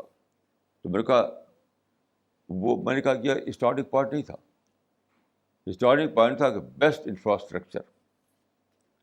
اگر ہماری گورنمنٹ جو ہے انڈیا میں آزادی کے بعد ہی بیسٹ انفراسٹرکچر بنا دیتی, یعنی اچھی سڑکیں, اچھا ٹیلی فون, اچھا بجلی کا نظام, یہ سب جس کو کہتے ہیں انفراسٹرکچر, تو آج انڈیا 100 گنا زیادہ ترقی کر چکا ہوتا. لیکن عجیب بات ہے کہ ہمارے جو فاؤنڈرس تھے وہ ان کا اس کا کانسیپٹ ہی نہیں تھا. کیسے تھے, عجیب لوگ تھے. حالانکہ اسی دنیا میں مثال تھی سنگاپور کی. سنگاپور میں آغاز کیا اس نے انفراسٹرکچر سے. آج سنگاپور انڈیا سے بہت زیادہ ترقی یافتہ ہے. حالانکہ بالکل چھوٹا سا ملک ہے, ٹائنی کنٹری ہے. ایک بات بن یہ کہی تھی کہ انڈیا میں آزادی کے بعد مٹیریل ترقی کے لیے جو صحیح اسٹارٹنگ پوائنٹ تھا وہ تھا انفراسٹرکچر, بیسٹ انفراسٹرکچر بنانا. اور ہمارے لیڈروں کو اس کا کانسیپٹ ہی نہیں معلوم تھا. وہ سمجھتے کہ نیشنلائز کرو چیزوں کو, اسٹیٹ اکانومی کرو, پبلک سیکٹر کھولو, یہ سب. میں اس کو بالکل ہی سمجھتا ہوں کہ بے خبری کی بات تھی. دوسری چیز میں نے یہ کہی تھی کہ مہاتما گاندھی کا نظریہ تھا کوئٹ انڈیا, کوئٹ انڈیا. لیکن انہوں نے انسان نہیں بنائے اس دیش میں. انہیں انگریزوں کو نکالا اور انسان بنائے نہیں. تو نتیجہ کیا ہوا کہ انڈیا ایک ایسا کنٹری بن گیا آزادی کے بعد کہ ایک بھیڑ ہے لیکن اس میں تربیت یافتہ انسان نہیں. تو وہاں پر میں نے کہا تھا کہ انڈیا کو یعنی انٹلیکچوئل ٹریننگ کے لیے اسپیچ یونیورسٹی درکار ہے. لیکن اسپیچ یونیورسٹی کا آپ سمجھتے ہیں کہ کوئی کھیل ہے؟ اس کے لیے پورا نیشن کا سپورٹ چاہیے, پوری گورنمنٹ کا سپورٹ چاہیے. ہے تھوڑی بچ جائے گی یونیورسٹی. یہ تو کھیل نہیں ہے اسپیچ یونیورسٹی بنانا. میں نے یہ کبھی نہیں کہا تھا کہ میں بنا سکتا ہوں, یہ میں نے کبھی بھی نہیں کہا تھا. میں کیسے بنا لوں گا؟ یونیورسٹی بنانے کے لیے 100 کروڑ روپے چاہیے, سمجھا؟ ایک ٹرین ٹیم چاہیے, پورے نیشن کا سپورٹ چاہیے, ہماری گورنمنٹ آف انڈیا کا پورا اس میں سپورٹ چاہیے. جیسے علی گڑھ یونیورسٹی جو بنی تھی, برٹش گورنمنٹ نے پورا سپورٹ دیا تھا اس کو. برٹش گورنمنٹ سر سید نے نہیں بنائی تھی, برٹش امپائر نے بنائی تھی علی گڑھ یونیورسٹی. سر سید کیا بنا سکتے تھے؟ تو ایک اسکول بنایا تھا غازی پور میں. لوگ سمجھتے سر سید نے یونیورسٹی بنا ڈالی.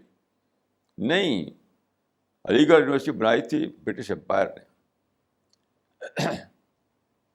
اس طرح کھیل جو ہے, اس طرح کام کوئی کھیل نہیں ہوتا ہے, کوئی مذاق نہیں. اس طرح کھیل, اس طرح کے کام بہت بڑا ریسورسز چاہتا ہے. ایسا نہیں ہوتا یہ کام, یعنی افیکٹو انداز میں اور مؤثر انداز میں. تو وہاں میں نے نیشن سے کہا تھا. اپنا میں نے پلان نہیں بتایا کہ میں اس وجہ سے بنانا چاہتا ہوں. نیشن کو کیا کرنا چاہیے تھا آزادی کے بعد وہ میں نے بتایا تھا. وہ ابھی میں کہتا ہوں. لیکن نیشن کو تو اب تو نیشن اتنی دور جا چکی ہے کہ اس طرح سوچ بھی نہیں سکتی. اب تو کرپشن ہی کرپشن انڈیا میں ہے. آزادی کے فوراً بعد تک کرپشن نہیں تھا. آزادی سے پہلے بالکل کرپشن نہیں تھا. میں نے برٹش انڈیا دیکھا ہے, برٹش انڈیا نے بالکل کرپشن نہیں تھا. آزادی کے فوراً بعد بھی کرپشن نہیں تھا یہاں پر. اب تو صرف کرپشن ہی کرپشن ہے. اب تو کیا ہوگا؟ اب تو کچھ بھی نہیں ہونے والا نہیں. اب تو صرف ہم دعا کریں گے بس. دیکھیے ہمارے ساتھیوں کو صرف دعوت کا کام کرنا یاد رکھیے. یہ گناہ ہے کہ اور تیری طرف آپ کا دعا دوڑے. گناہ ہے یہ شریعت دعوت میں.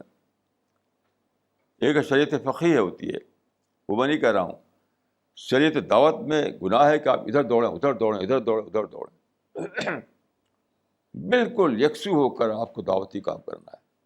دعوتی کام معنی کیا ہے؟ لیٹے اگر آپ کے اندر صلاحیت ہے تو آپ خود بول کر بات کو پہنچائیے, نہیں تو پھر لٹریچر چھپا ہوا اس کو پہنچائیے.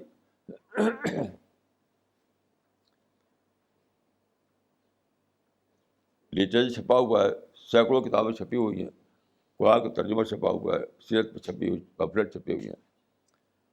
تو اگر آپ کے اندر قوت تقریر ہے, افیکٹو انداز میں مؤثر انداز میں آپ بول سکتے ہیں, تو آپ بول کر بتائیے لوگوں کو, نہیں تو پھر کتابیں پھیلائیے. بس یہی دعوتی کام ہے. اس وقت کچھ بھی دوسرا کام ہمیں نہیں کرنا ہے. مولانا یہ سوال کیا ہے مسٹر ساجد انور نے روڑکی سے. انہوں نے لکھا ہے کہ مولانا you have told many times that there are pre عمل بفور اینی عمل. ایگزامپل پری نماز بفور نماز, پری ایمان بفور ایمان. What should be the pre-action or pre-amal before reading your books? Kindly comment. دیکھیے یونیسکو کا ایک وہ ہے ڈکٹم ہے وار کے بارے میں کہ وار بگنس فرام مائنڈ. اب سب جانتے ہیں کہ وار تو بیٹل فیلڈ میں ہوتی ہے, سب کو پتہ ہے. لیکن اس نے یہ بنایا کہ وار بگنس فرام مائنڈ. تو دیکھیے انسان جو ہے تھنکنگ اینیمل ہے. پہلے تھنکنگ آتی ہے پھر عمل آتا ہے ہر چیز میں. آپ فارمنگ کریں, آپ ہارٹیکلچر چلائیں, آپ بزنس کریں, کچھ بھی کریں آپ, تو پہلا تو یہی ہوگا آپ سوچیں گے, اس کی پلاننگ کریں گے.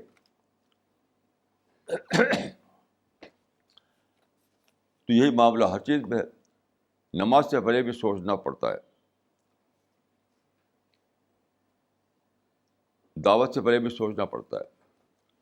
سوچ کر کے آپ اس کے ہر پہلو کو جانتے ہیں, پلاننگ کرتے ہیں, اس کو ایفیکٹو انداز میں کیسے چلایا جائے اس کو جان پاتے ہیں. تو جہاں تک میں لٹریچر کی بات, یہ میری سمجھ میں نہیں آئی کہ لٹریچر میں وہ کیا کہنا چاہتے ہیں. لٹریچر میں تو یہ لٹریچر تو خود ہی تھنکنگ ہے, اس کو بس شروع کر دیجیے. لٹریچر میں تو وہ اپنے آپ تھنکنگ کا یہ دعوت دیتا ہے. تو پری لٹریچر تو شاید کوئی میں نہیں بتا پاؤں کہ پری لٹریچر کیا چیز ہے. یہ بس شروع کر دیے پڑھنا. اگلا سوال کیا ہے مسٹر جی پی ایس بھالوار نے نئی دلی سے. انہوں نے لکھا ہے کہ از جنت also a physical reality like this world located away from here? If yes, then hell may also be existent. Are both these governed by same God? Kindly comment. دیکھیے اسلام میں جو کانسیپٹ ہے وہ تو یہی ہے کہ جنت بھی فزیکل ہے اور ہیل بھی فزیکل ہے. اس کی آپ ڈیٹیل اگر جاننا چاہیں تو بڑی کتاب ہے, وہ ہے باغ جنت اور نار جہنم. اس کو آپ دیکھیے. البتہ یہاں میں ایک قصہ سنانا چاہوں گا کہ ایک بہت بڑے عالم تھے مولانا سید سہیل ندوی, اور ایک بہت وہ مشہور شخص تھے اقبال، علامہ اقبال. تو علامہ اقبال میں سید سبحان ندوی میں ایک دفعہ بحث ہوئی. تو اقبال کا ماننا تھا کہ اقبال نے اس میں لکھا ہے اپنی کتاب میں، جو ان کی کتاب ہے جو reconstruction of religious thought in Islam, اس میں لکھا ہے کہ heaven and hell are states not localities. Heaven and hell are states not localities. تو انہوں نے یہ کانسیپٹ دیا تھا کہ ہیون اور ہیل جو ہے یہ فزیکل نہیں ہے. اور مولانا سید سبحان ندوی صاحب کا ماننا یہ تھا کہ ہیون اور ہیل دونوں فزیکل ہیں. تو جنت پر بحث ہو رہی تھی. تو جب دونوں پر بات ختم نہیں ہوئی اور بات چلتی رہی تو آخر میں سید صاحب نے کہا کہ ٹھیک ہے، آپ اپنی روحانی جنت جائیے گا، ہم اپنی جسمانی جنت جائیں گے. روحانی جسمانی کا لفظ بولتے تھے وہ لوگ، مطلب اسپریچول اور فزیکل. کیا آپ اپنی اسپریچول ورلڈ میں جائیے گا، ہم اپنی فزیکل ورلڈ میں جائیں گے. دیکھیے سادہ بات نہیں ہے. انسان کو پڑھیے آپ، انسان کو ریڈ کیجیے آپ. انسان فزیکل جنت ہی چاہتا ہے. کیا آپ گھر ایسا بنانا چاہیں گے کہ ہوا میں گھر ہو، ایک نہ اس کا دیوار ہو نہ اس کی چھت ہو، ہوا میں ہو؟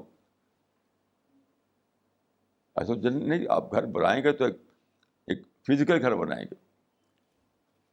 ایسی آپ اٹرنل لائف جو ہے، اسلام کا کانسیپٹ یہ ہے کہ موت کے بعد اٹرنل لائف شروع ہو جاتی ہے. تو یہ جو ٹیمپریری لائف ہے اس میں تو آپ چاہتے ہیں کہ میرے پاس ایک فزیکل جنت ہو، فزیکل گھر ہو، اور وہاں آپ چاہیں گے کہ آپ کا فزیکل نہ ہو، وہاں آپ ہوا میں رہیں، آپ کسی ویکیوم میں رہیں، کسی خلا میں رہیں. ایسا نہیں ہو سکتا ہے. انسان بائی نیچر جو ہے فزیکل جنت کا طالب ہے، بائی نیچر. یہ ان کا تھا، ان کا کہ آپ اپنی اسپریچول جنت میں جائیے گا، ہم اپنی فزیکل جنت میں جائیں گے. تو انہوں نے یہ کہا کر کے انسان نیچر کو ریفر کیا کہ آپ ان نیچرل بات کر رہے ہیں. آج بات ان نیچرل ہے. انسان کو نیچر ہے، جو انسان کی فطرت ہے، وہ تو فزیکل جنت چاہتا ہے، اور دنیا میں فزیکل جنت ہی بناتا ہے. وہ دنیا میں آدمی چاہتا ہے کہ میرے پاس ایک اچھا گھر ہو، میرے پاس اپنی ایک دنیا ہو، میرے بچوں کے لیے ایک اچھی جگہ ہو. تو فزیکل سینس بناتا ہے وہ. ایسے ہی وہ موت کے بعد بھی چاہے گا کہ وہاں میرے پاس فزیکل سینس میں ایک اچھی دنیا ہو. تو یہ ہے بھارت اسلام کا کانسیپٹ اس معاملے میں. مولانا اگلا سوال کیا ہے ڈاکٹر فریدہ خانم نے دلی سے. انہوں نے لکھا ہے کہ concentration on the world of paradise appears to be an obstacle to concentration on this world. Man cannot concentrate on two things at a time. That is why some people renounce the world altogether. What is the solution to this problem? نہیں دیکھیے، یہ concentration کی بات نہیں ہے، یہ concept کی بات ہے. جو ریناؤنس جو کرتے ہیں تو انہوں نے اپنا ایک تھیوری بنائی ہے. وہ سمجھتے ہیں کہ دنیا کو چھوڑ کے جب جائیں گے تب ہمارا یعنی اسپریچول ڈیولپمنٹ ہوگا. یہ غلط کانسیپٹ اس کا سبب ہے، غلط کانسیپٹ. ورنہ یہ ٹکراؤ نہیں دونوں میں. میں نے اس سے پہلے آپ کو یہ بات سنائی تھی کہ ایک آدمی نے کہا ہے انسان کے بارے میں کہ انسان کی کیپیسٹی بہت زیادہ ہے. تو اس نے کہا کہ I am large enough to contain all these contradictions. تو میں سمجھتا ہوں کہ دنیا میں رہنا یہ اس میں اور جنت کو سوچنا یہ اس میں دونوں ٹکراؤ نہیں ہے. اصل میں دنیا ہی میں جنت ڈسکور کرنا چاہیے. ابھی جو میں نے آپ کو سنایا اخبار دنیا کی چیز ہے، یہ دنیا کی چیز ہے، اسی میں مجھے جنت کی ڈسکوری ہو گئی.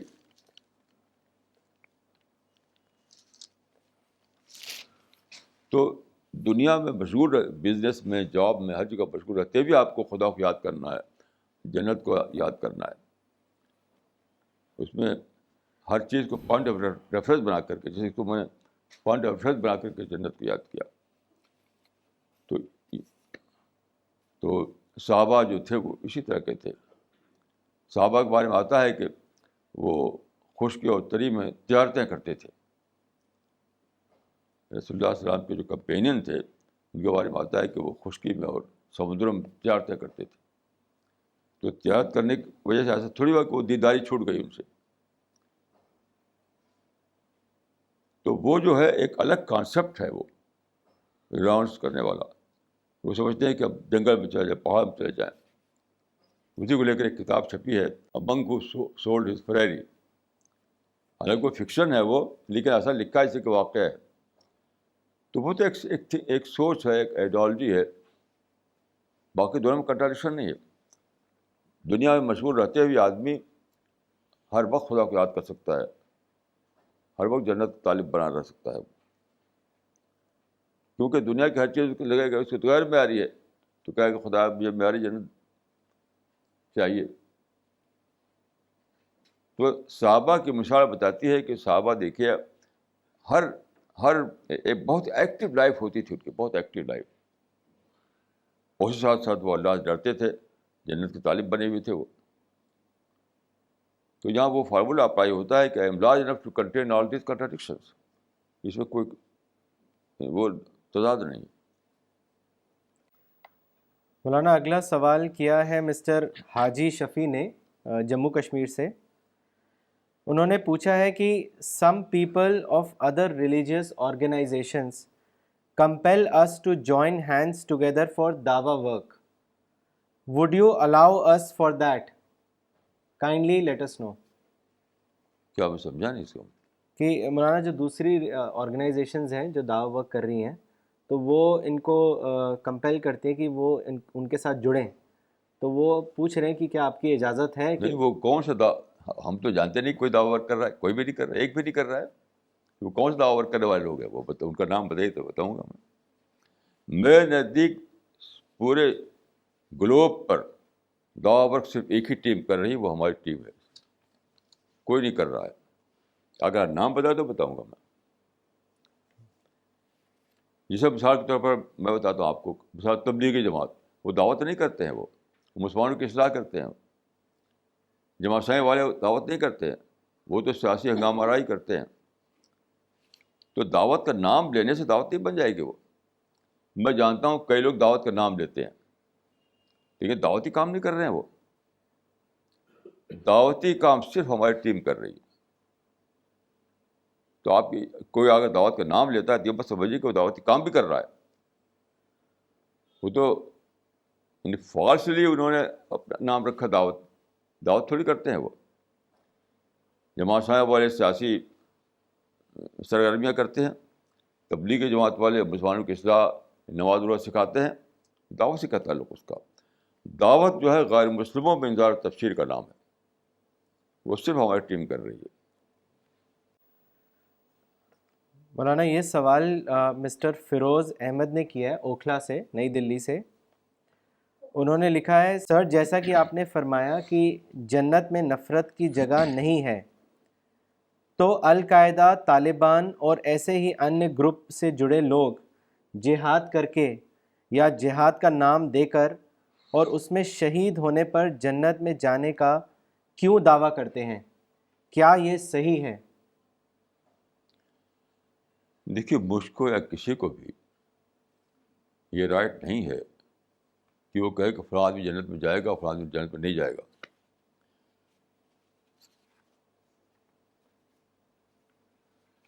یہ کسی کو رائٹ نہیں ہے. That is prerogative of God آل مائٹی.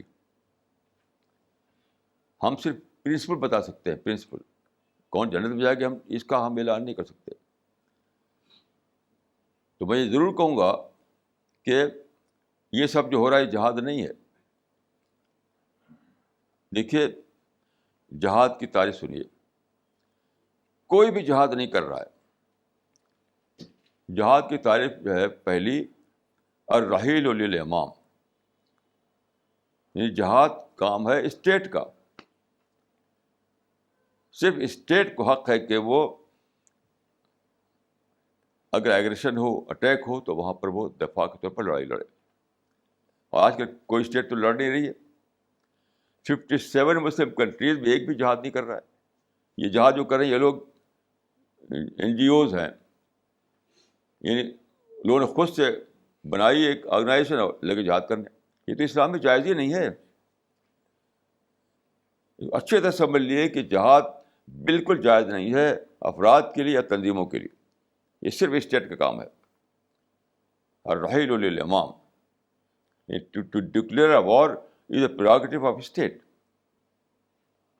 باقی جنت میں کون جائے گا یہ ہمارا آپ کا کام نہیں ہے, یہ اللہ کا کام ہے. ہم آپ صرف دعا کر سکتے ہیں, ہم آپ صرف اصلاح کی کوشش کر سکتے ہیں, ہم آپ باتوں کو دعوت کے ذریعے بتا سکتے ہیں. ہماری جائز ہی نہیں کہ ہم کسی کو کہیں یہ کافر ہے, یہ کہیں مسلم وہ ہے, یہ جنتی ہے, یہ دوزخی ہے. یہ ہمارا حق. یہ اگر کوئی ایسا کہے تو وہ اپنی یہاں سے باہر جائے گا, وہ خود پکڑ میں آ جائے گا. مولانا مسٹر راکیش ورما نے آگرہ سے پوچھا ہے, کیا دائی کا کام کرتے سمے ہمارے سر پر ٹوپی و داڑھی کا ہونا ضروری ہے؟ جب یہ لباس رہتا ہے تو لوگ کہتے ہیں کہ آپ اسلام دھرم کا پرچار کرتے ہو. مولانا یہ بتائیے کہ کیا یہ لباس رکھ سکتے ہیں یا نہیں؟ ابھی نماز پڑھنے کے لیے بھی ٹوپی پڑھنا ضروری نہیں ہے. آپ دعوت کے لیے بات کرتے ہیں. آج کل دھوم جو ہے کہ بغیر ٹوپی سمجھتے ہیں لوگ نماز نہیں, غلط ہے بالکل. آپ صرف کھلے سر سے بھی نماز پڑھ سکتے ہیں. دعوت کا تعلق داڑھی سے ہے, ٹوپی سے. دعوت کا تعلق ہے خیر خواہی سے. خیر خواہی سے یعنی ویل وشر بنے آپ, یعنی جس کو آپ کو پہنچانا ہے دعوت, اس کے ویل وشر بنے آپ. یہ ہے دعوت کی شرط. اس کے نہ ٹوپی ہے نہ داڑھی, اسے کوئی تعلق داڑھی اور ٹوپی کا نہیں.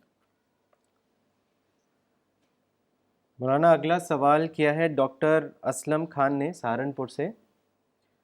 انہوں نے پوچھا ہے کہ why a good doer non believer will not be rewarded by God on the day of judgment. Please describe this in detail. ہاں دیکھیے, یہ بات بہت کہی جاتی ہے, لیکن یہ غلط کرائیٹیریا سے جانچنا ہے.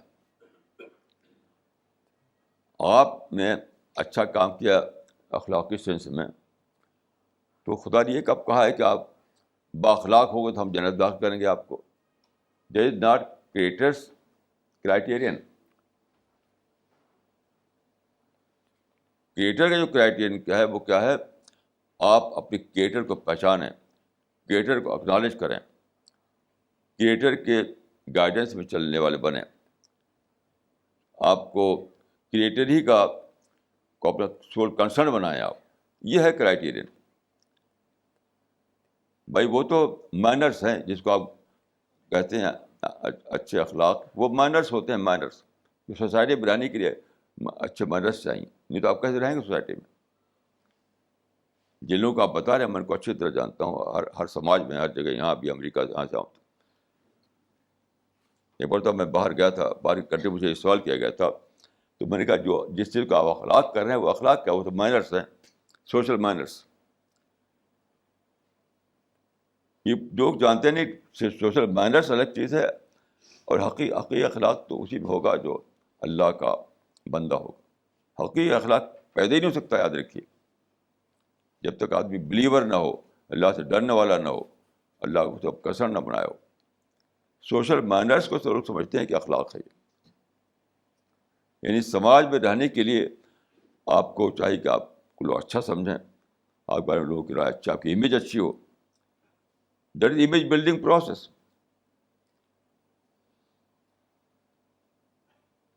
Don't diffuse between social manners and real morality. دونوں فرق ہے. میں نے بہت دیکھا ہے ایسے لوگوں کو, وہ سب لوگ سوشل مینرس والے ہوتے ہیں.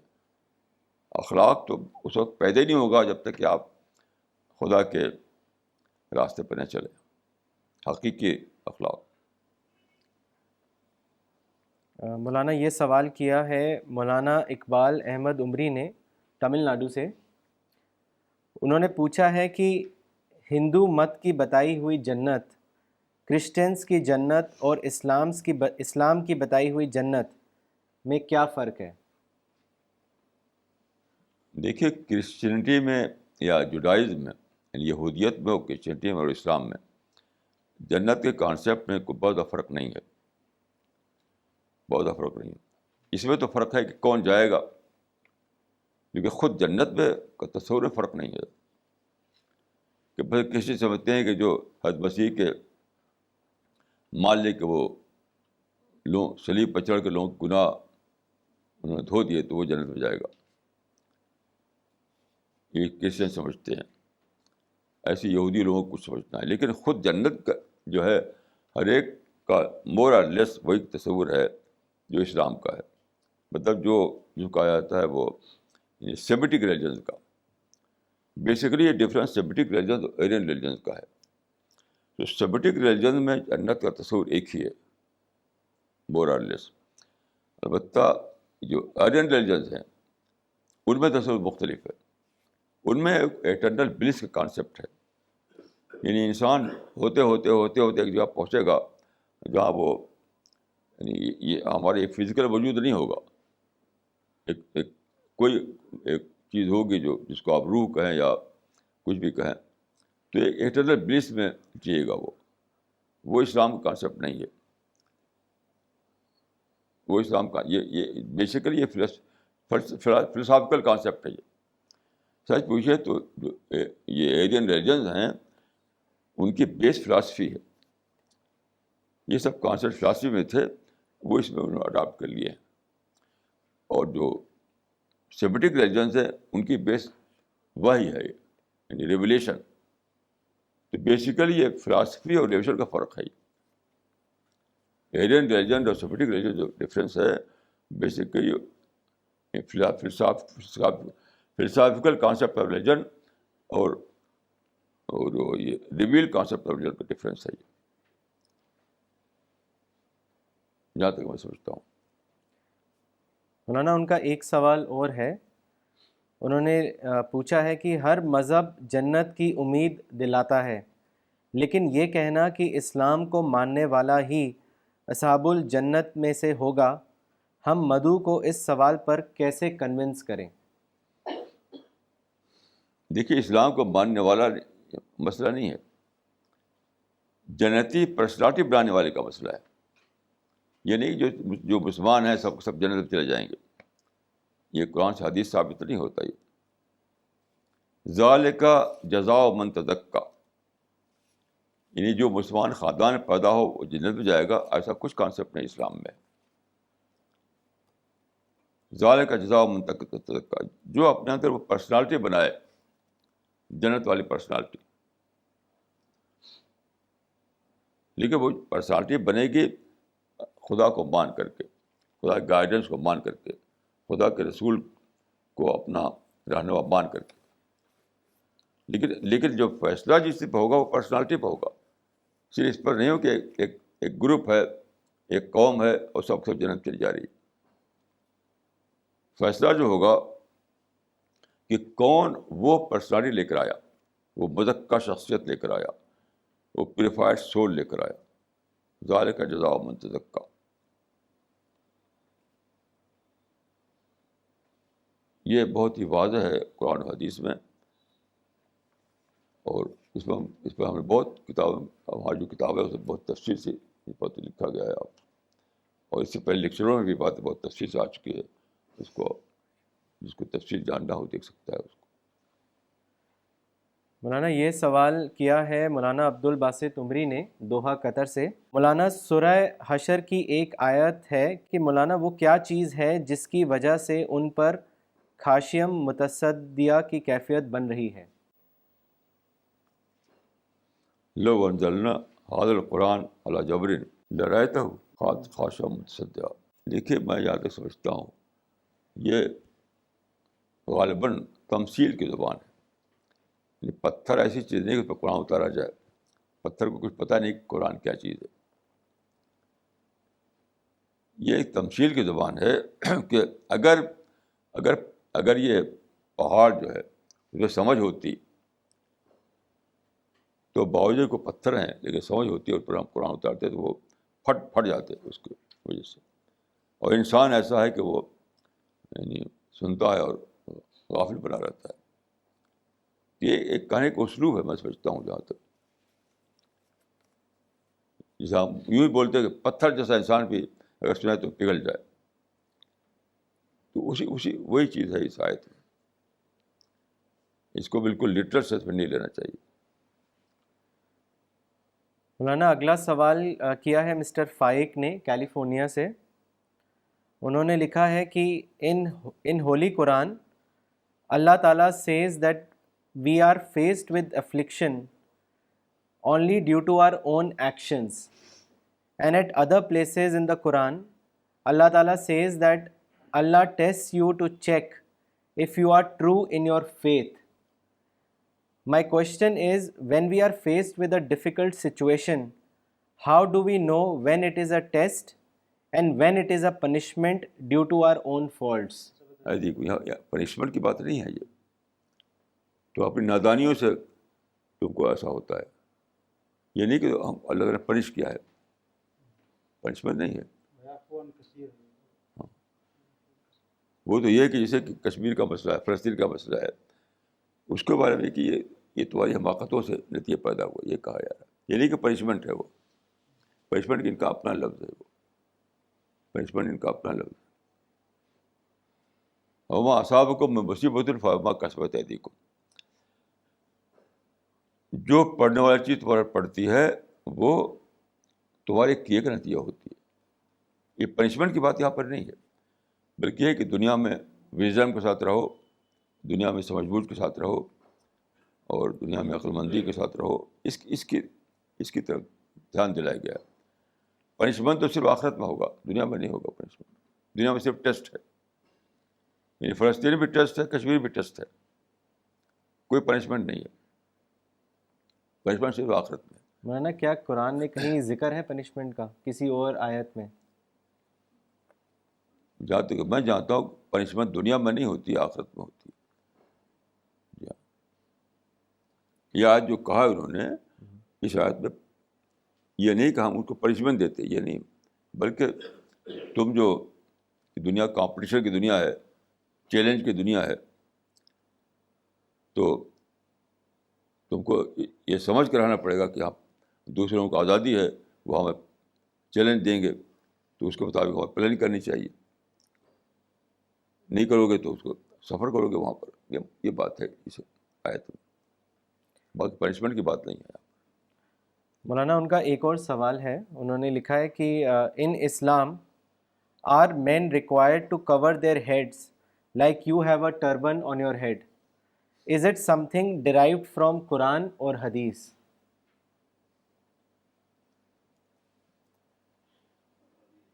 ٹھیک ہے, سر کو ڈھکنا جو ہے یہ ضروری نہیں ہے, کھلا رہ سکتے ہیں آپ. مثلا حضرت عمر جب یروشلم گئے تھے, ایک روایت بات ہے کہ ان کے بال جو ہے ہوا اڑ رہے تھے, نہ ٹربن تھی نہ ٹوپی تھی. لیکن یہ کلچر کا پارٹ ہے. ایک اگر آپ سب نہ کچھ رکھیں تب بھی غیر اسلامی نہیں ہو جائیں گے, آپ اسلام کے باہر نہیں ہو جائیں گے. لیکن میں سمجھتا ہوں کہ ایک ایک ایک اچھا طریقہ ہے کہ سر ڈھکا ہوا ہو. اس میں آدمی سنجیدگی کا اظہار ہوتا ہے, اور اس میں بل میں یہ کہوں گا کہ ایک کلچر کا پارٹ ہے, یہ شریعت کا پارٹ نہیں ہے. ایک لفظ. مولانا اگلا سوال کیا ہے ستوتی ملہوترا نے دلی سے. انہوں نے لکھا ہے کہ how can a person know that he has truly discovered himself?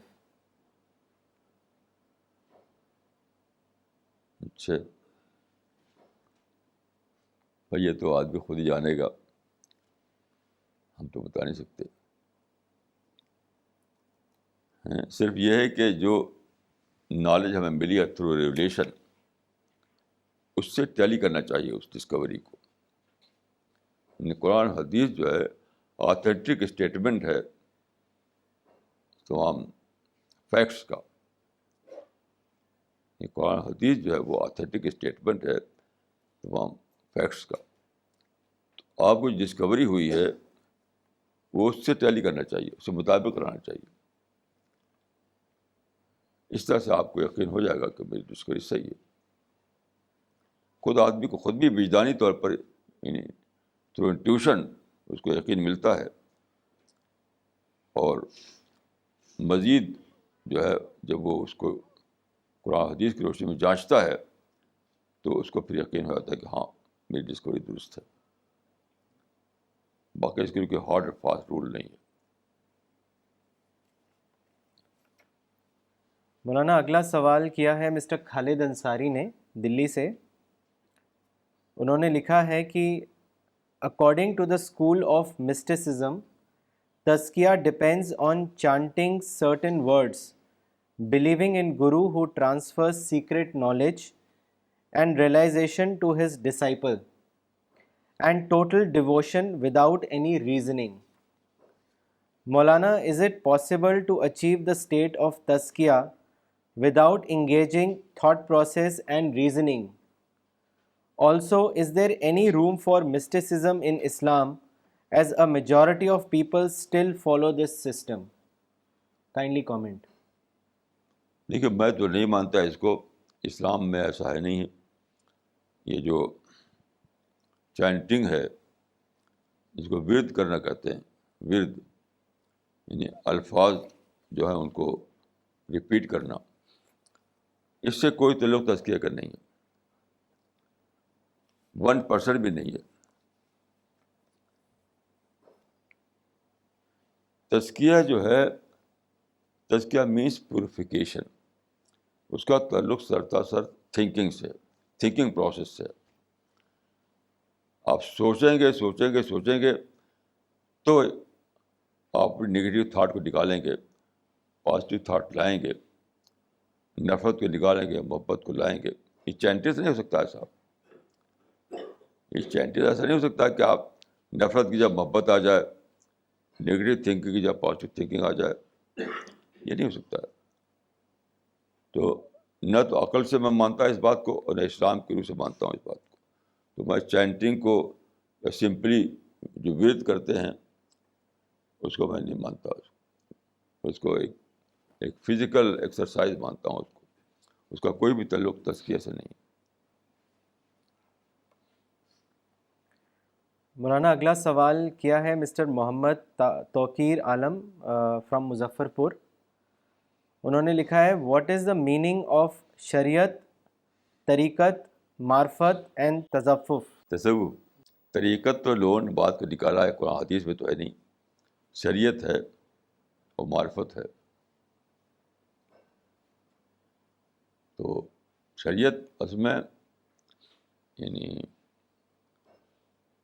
اسلام کے قانون حصے کے لیے شریعت بولا جاتا ہے.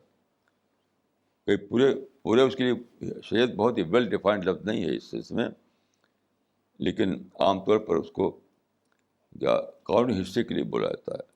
اور جو دوسرا حصہ جو آئیڈیالوجی والا اس کو دین کہا جاتا ہے، دین اور شریعت. اور معرفت کا مطلب ہے ریئلائزیشن، یعنی اللہ کو ڈسکور کرنا، اللہ کی دریافت، اللہ کی پہچان، یہ ہے. اور طریقت تو یہ صوفی لوگوں نے نکالا ہے، اور میں تو اس کو مانتا نہیں ہوں.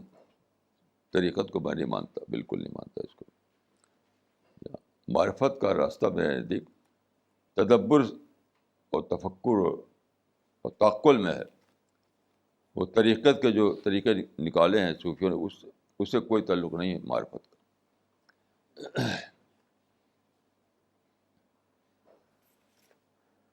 مولانا اگلا سوال کیا ہے مسٹر رامیش نے نئی دلی سے.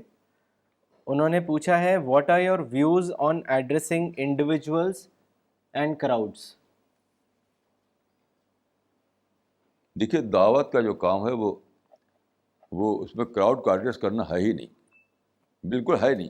اس میں صرف انڈیویجول کو ایڈریس کرنا ہے.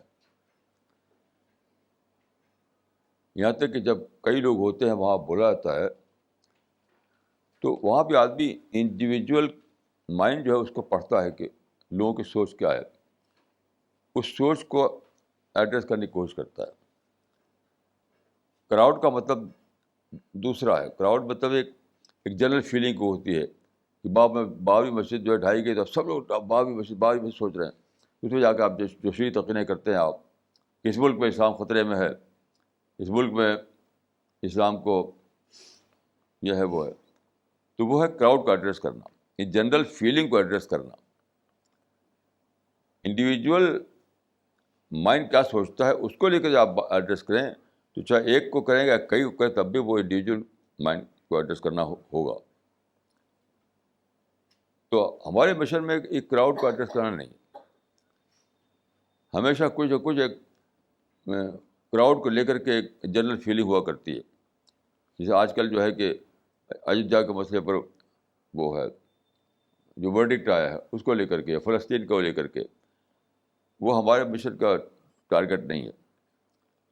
ہمارے مشن کا ٹارگیٹ جو ہے وہ انڈیویجول ہے کہ ایک فرد کے مائنڈ میں کیا کیا یعنی رکاوٹیں ہیں اس کو سمجھنا اور سمجھ کر ایڈریس کرنا. تو کبھی آپ پرسن ٹو پرسن بات کرتے ہیں تب بھی آپ کے مائنڈ میں وہی ہوتا ہے ایک فرد, اور کبھی ایسا ہوتا ہے پرسن ٹو پرسن نہیں بات کرتے. اس وقت بول رہا ہوں کئی لوگ میرے سامنے ہیں, لیکن میں سوچتا ہوں کہ انسان کا مائنڈ جو ہے ایک فرد کیا سوچتا ہے اس کو کس طرح میں غذا دے سکتا ہوں. تو اگرچہ میں اس وقت کچھ لوگوں کو میں ایڈریس کر رہا ہوں, لیکن حقیقتاً میں ایک فرد کو ایڈریس کر رہا ہوں, فرد کو ایڈریس کر رہا ہوں. وہ الگ چیز ہے کہ اخباروں نے ایک ہوا کھڑا کیا, اب اس کو لے کر کے آپ تقریر کر رہے ہیں, وہ ہے کراؤڈ کو ایڈریس کرنا. وہ ہمارا نشانہ نہیں ہے. مولانا یہ سوال مولانا عبد الباسط عمری نے کیا ہے دوحہ قطر سے. انہوں نے پوچھا ہے کہ مولانا رسول اللہ کو حسنی اخلاق کے اعلیٰ نمونہ بتایا گیا. مولانا سوال یہ ہے کہ یہ اعلیٰ اخلاق مسلمانوں کے ساتھ کیا جانے پر کہا گیا ہے یا غیر مسلمانوں کے ساتھ دعوت کے خاطر تکلیف برداشت کرنے پر؟ تکلیف نہیں. دیکھیے اخلاق کے معاملے میں مجھ سے کچھ فرق نہیں ہے, یہ بالکل غلط سوچ ہے. حسن اخلاق سب کے لیے, یعنی اچھا اخلاق سب کے لیے, چاہے ہندو ہو مسلم ہو, اس میں کوئی ایسی تقسیم نہیں. یہ تو منافقت ہو جائے گی. منافقت ہو جائے کہ آپ اپنے لوگوں کے ساتھ اچھا اخلاق کریں, دوسرے لوگوں کا برا اخلاق کریں. یہ تو بہت ہی برا کام ہے. ہرگز نہیں, یہ سب کا فرق نہیں ہے, چاہے ہندو ہو یا مسلمان ہو. ہمارا جو رویہ ہونا چاہیے وہ یعنی وہ سچائی, آنیسٹی, پیس اور اوائڈنس, یہ سب پر ہونا چاہیے, چاہے کوئی بھی ہو. اس میں ایسی کوئی فرق کرنا نہیں ہے اسلام میں. مولانا اگلا سوال مس سعدیہ خان نے پوچھا ہے دلی سے. انہوں نے لکھا ہے the terms custom made physical world and custom made spiritual world do not appear clear to me. Can they not mislead one to اقبالز انڈرسٹینڈنگ آف پیراڈائز؟ نہیں تو آپ میرے سینس میں لیجیے, آپ ان کے سینس میں مت لیجیے. یعنی کسٹم میڈ اسپرچل ورلڈ کے معنی وہ نہ لیجیے جو اقبال سمجھتے ہیں. مطلب میں نے صرف ایک لفظ استعمال نہیں کیا ہے, اس کے پیچھے میرے اپنے تھاٹ ہیں, اپنی میری آئیڈیالوجی ہے, اس کی روشنی میں لیجیے. جی ہاں, آپ وہ لفظ بدل بھی سکتے ہیں. اسپریچول جو میں نے لفظ استعمال کیا ہے اس کو بدل بھی سکتے ہیں. میرا مطلب کیا ہے کہ آدمی کے جو ڈیزائرس ہیں, پیاس ہے, بھوک ہے, اور ساری ڈیزائرس ہیں, وہ ایک فزیکل ڈیزائرس ہے بظاہر. تو اس فزیکل ڈیزائر کو اگر الگ کر لیا جائے اس دوسرے اس سے, تو ایسا نہیں ہوگا. انسان کی ساری فزیکل ڈیزائر بھی پوری ہوں گی جنت میں, اور ساتھ ساتھ جو دوسری جو ڈیزائر اس کی ہیں وہی پوری ہوں گی. اس کو آپ اسپریچول لفظ بولیں یا کوئی دوسرا لفظ بولیں, وہ جو اقبال کا نظریہ ہے وہ تو فلاسفی ہے. اس میں فلاسفی کے سینس میں نہیں بولا ہوں میں فلاسفی کے سینس میں نہیں بولا ہوں. مولانا مس شبانہ رائے پور سے انہوں نے پوچھا ہے کہ مولانا ہمیں بتائیں کہ ایک اچھا سوال کیسے پوچھا جائے. یہ بہت اچھا سوال ہے. یہ بہت ہی اچھا سوال ہے.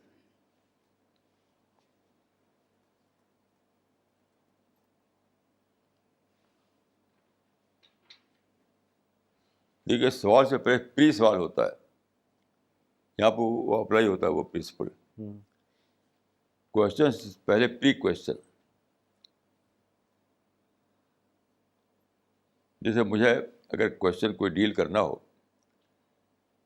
میں عام طور پر پوچھتا تو نہیں ہوں اس طریقے سے, لیکن میں لکھتا ہوں کوشچن کو لے کر کے, تو اس کے سارے ریلیونٹ جو آسپیکٹ ہیں اس کو پڑھوں گا. جہاں جہاں امید ہوگی کتاب ہوگا اس کو پڑھوں گا. اس کوشچن کے سارے جو آسپیکٹ ہیں یا دوسرے لوگوں نے کیا کہا ہے کتابوں میں ڈھونڈوں گا اس کو, کہ اپنا مائنڈ بناؤں گا. میں پہلے یہ مائنڈ بناؤں گا کہ خود کوشچن ہے کیا, وہ کوشچن ہے کیا. پھر اس کوشچن کا آنسر کیا دیا ہے لوگوں نے وہ میں جاننے کی کوشش کروں گا. کہ اتنی محنت کرنے کے بعد میں سوال و جواب لکھتا ہوں. میرے جو میگزین ہے اس میں آتا ہے سوال و جواب. تو کوشچن جو ہے لوگ کیا کرتے ہیں, ایک مائنڈ میں ایک خیال ہے دھڑ سے کوشچن کر دیا. وہ صحیح طریقہ نہیں. آپ پہلے ڈائجسٹ کیجیے اس کو خود. جو مائنڈ میں بات آئی ہے یا سنا ہے کسی سے آپ نے, اس کو ڈائجسٹ کیجیے.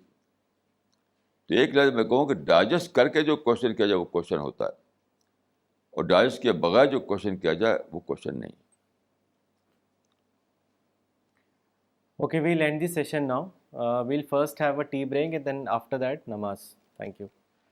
Please, everybody is requested to remain seated till we save this talk.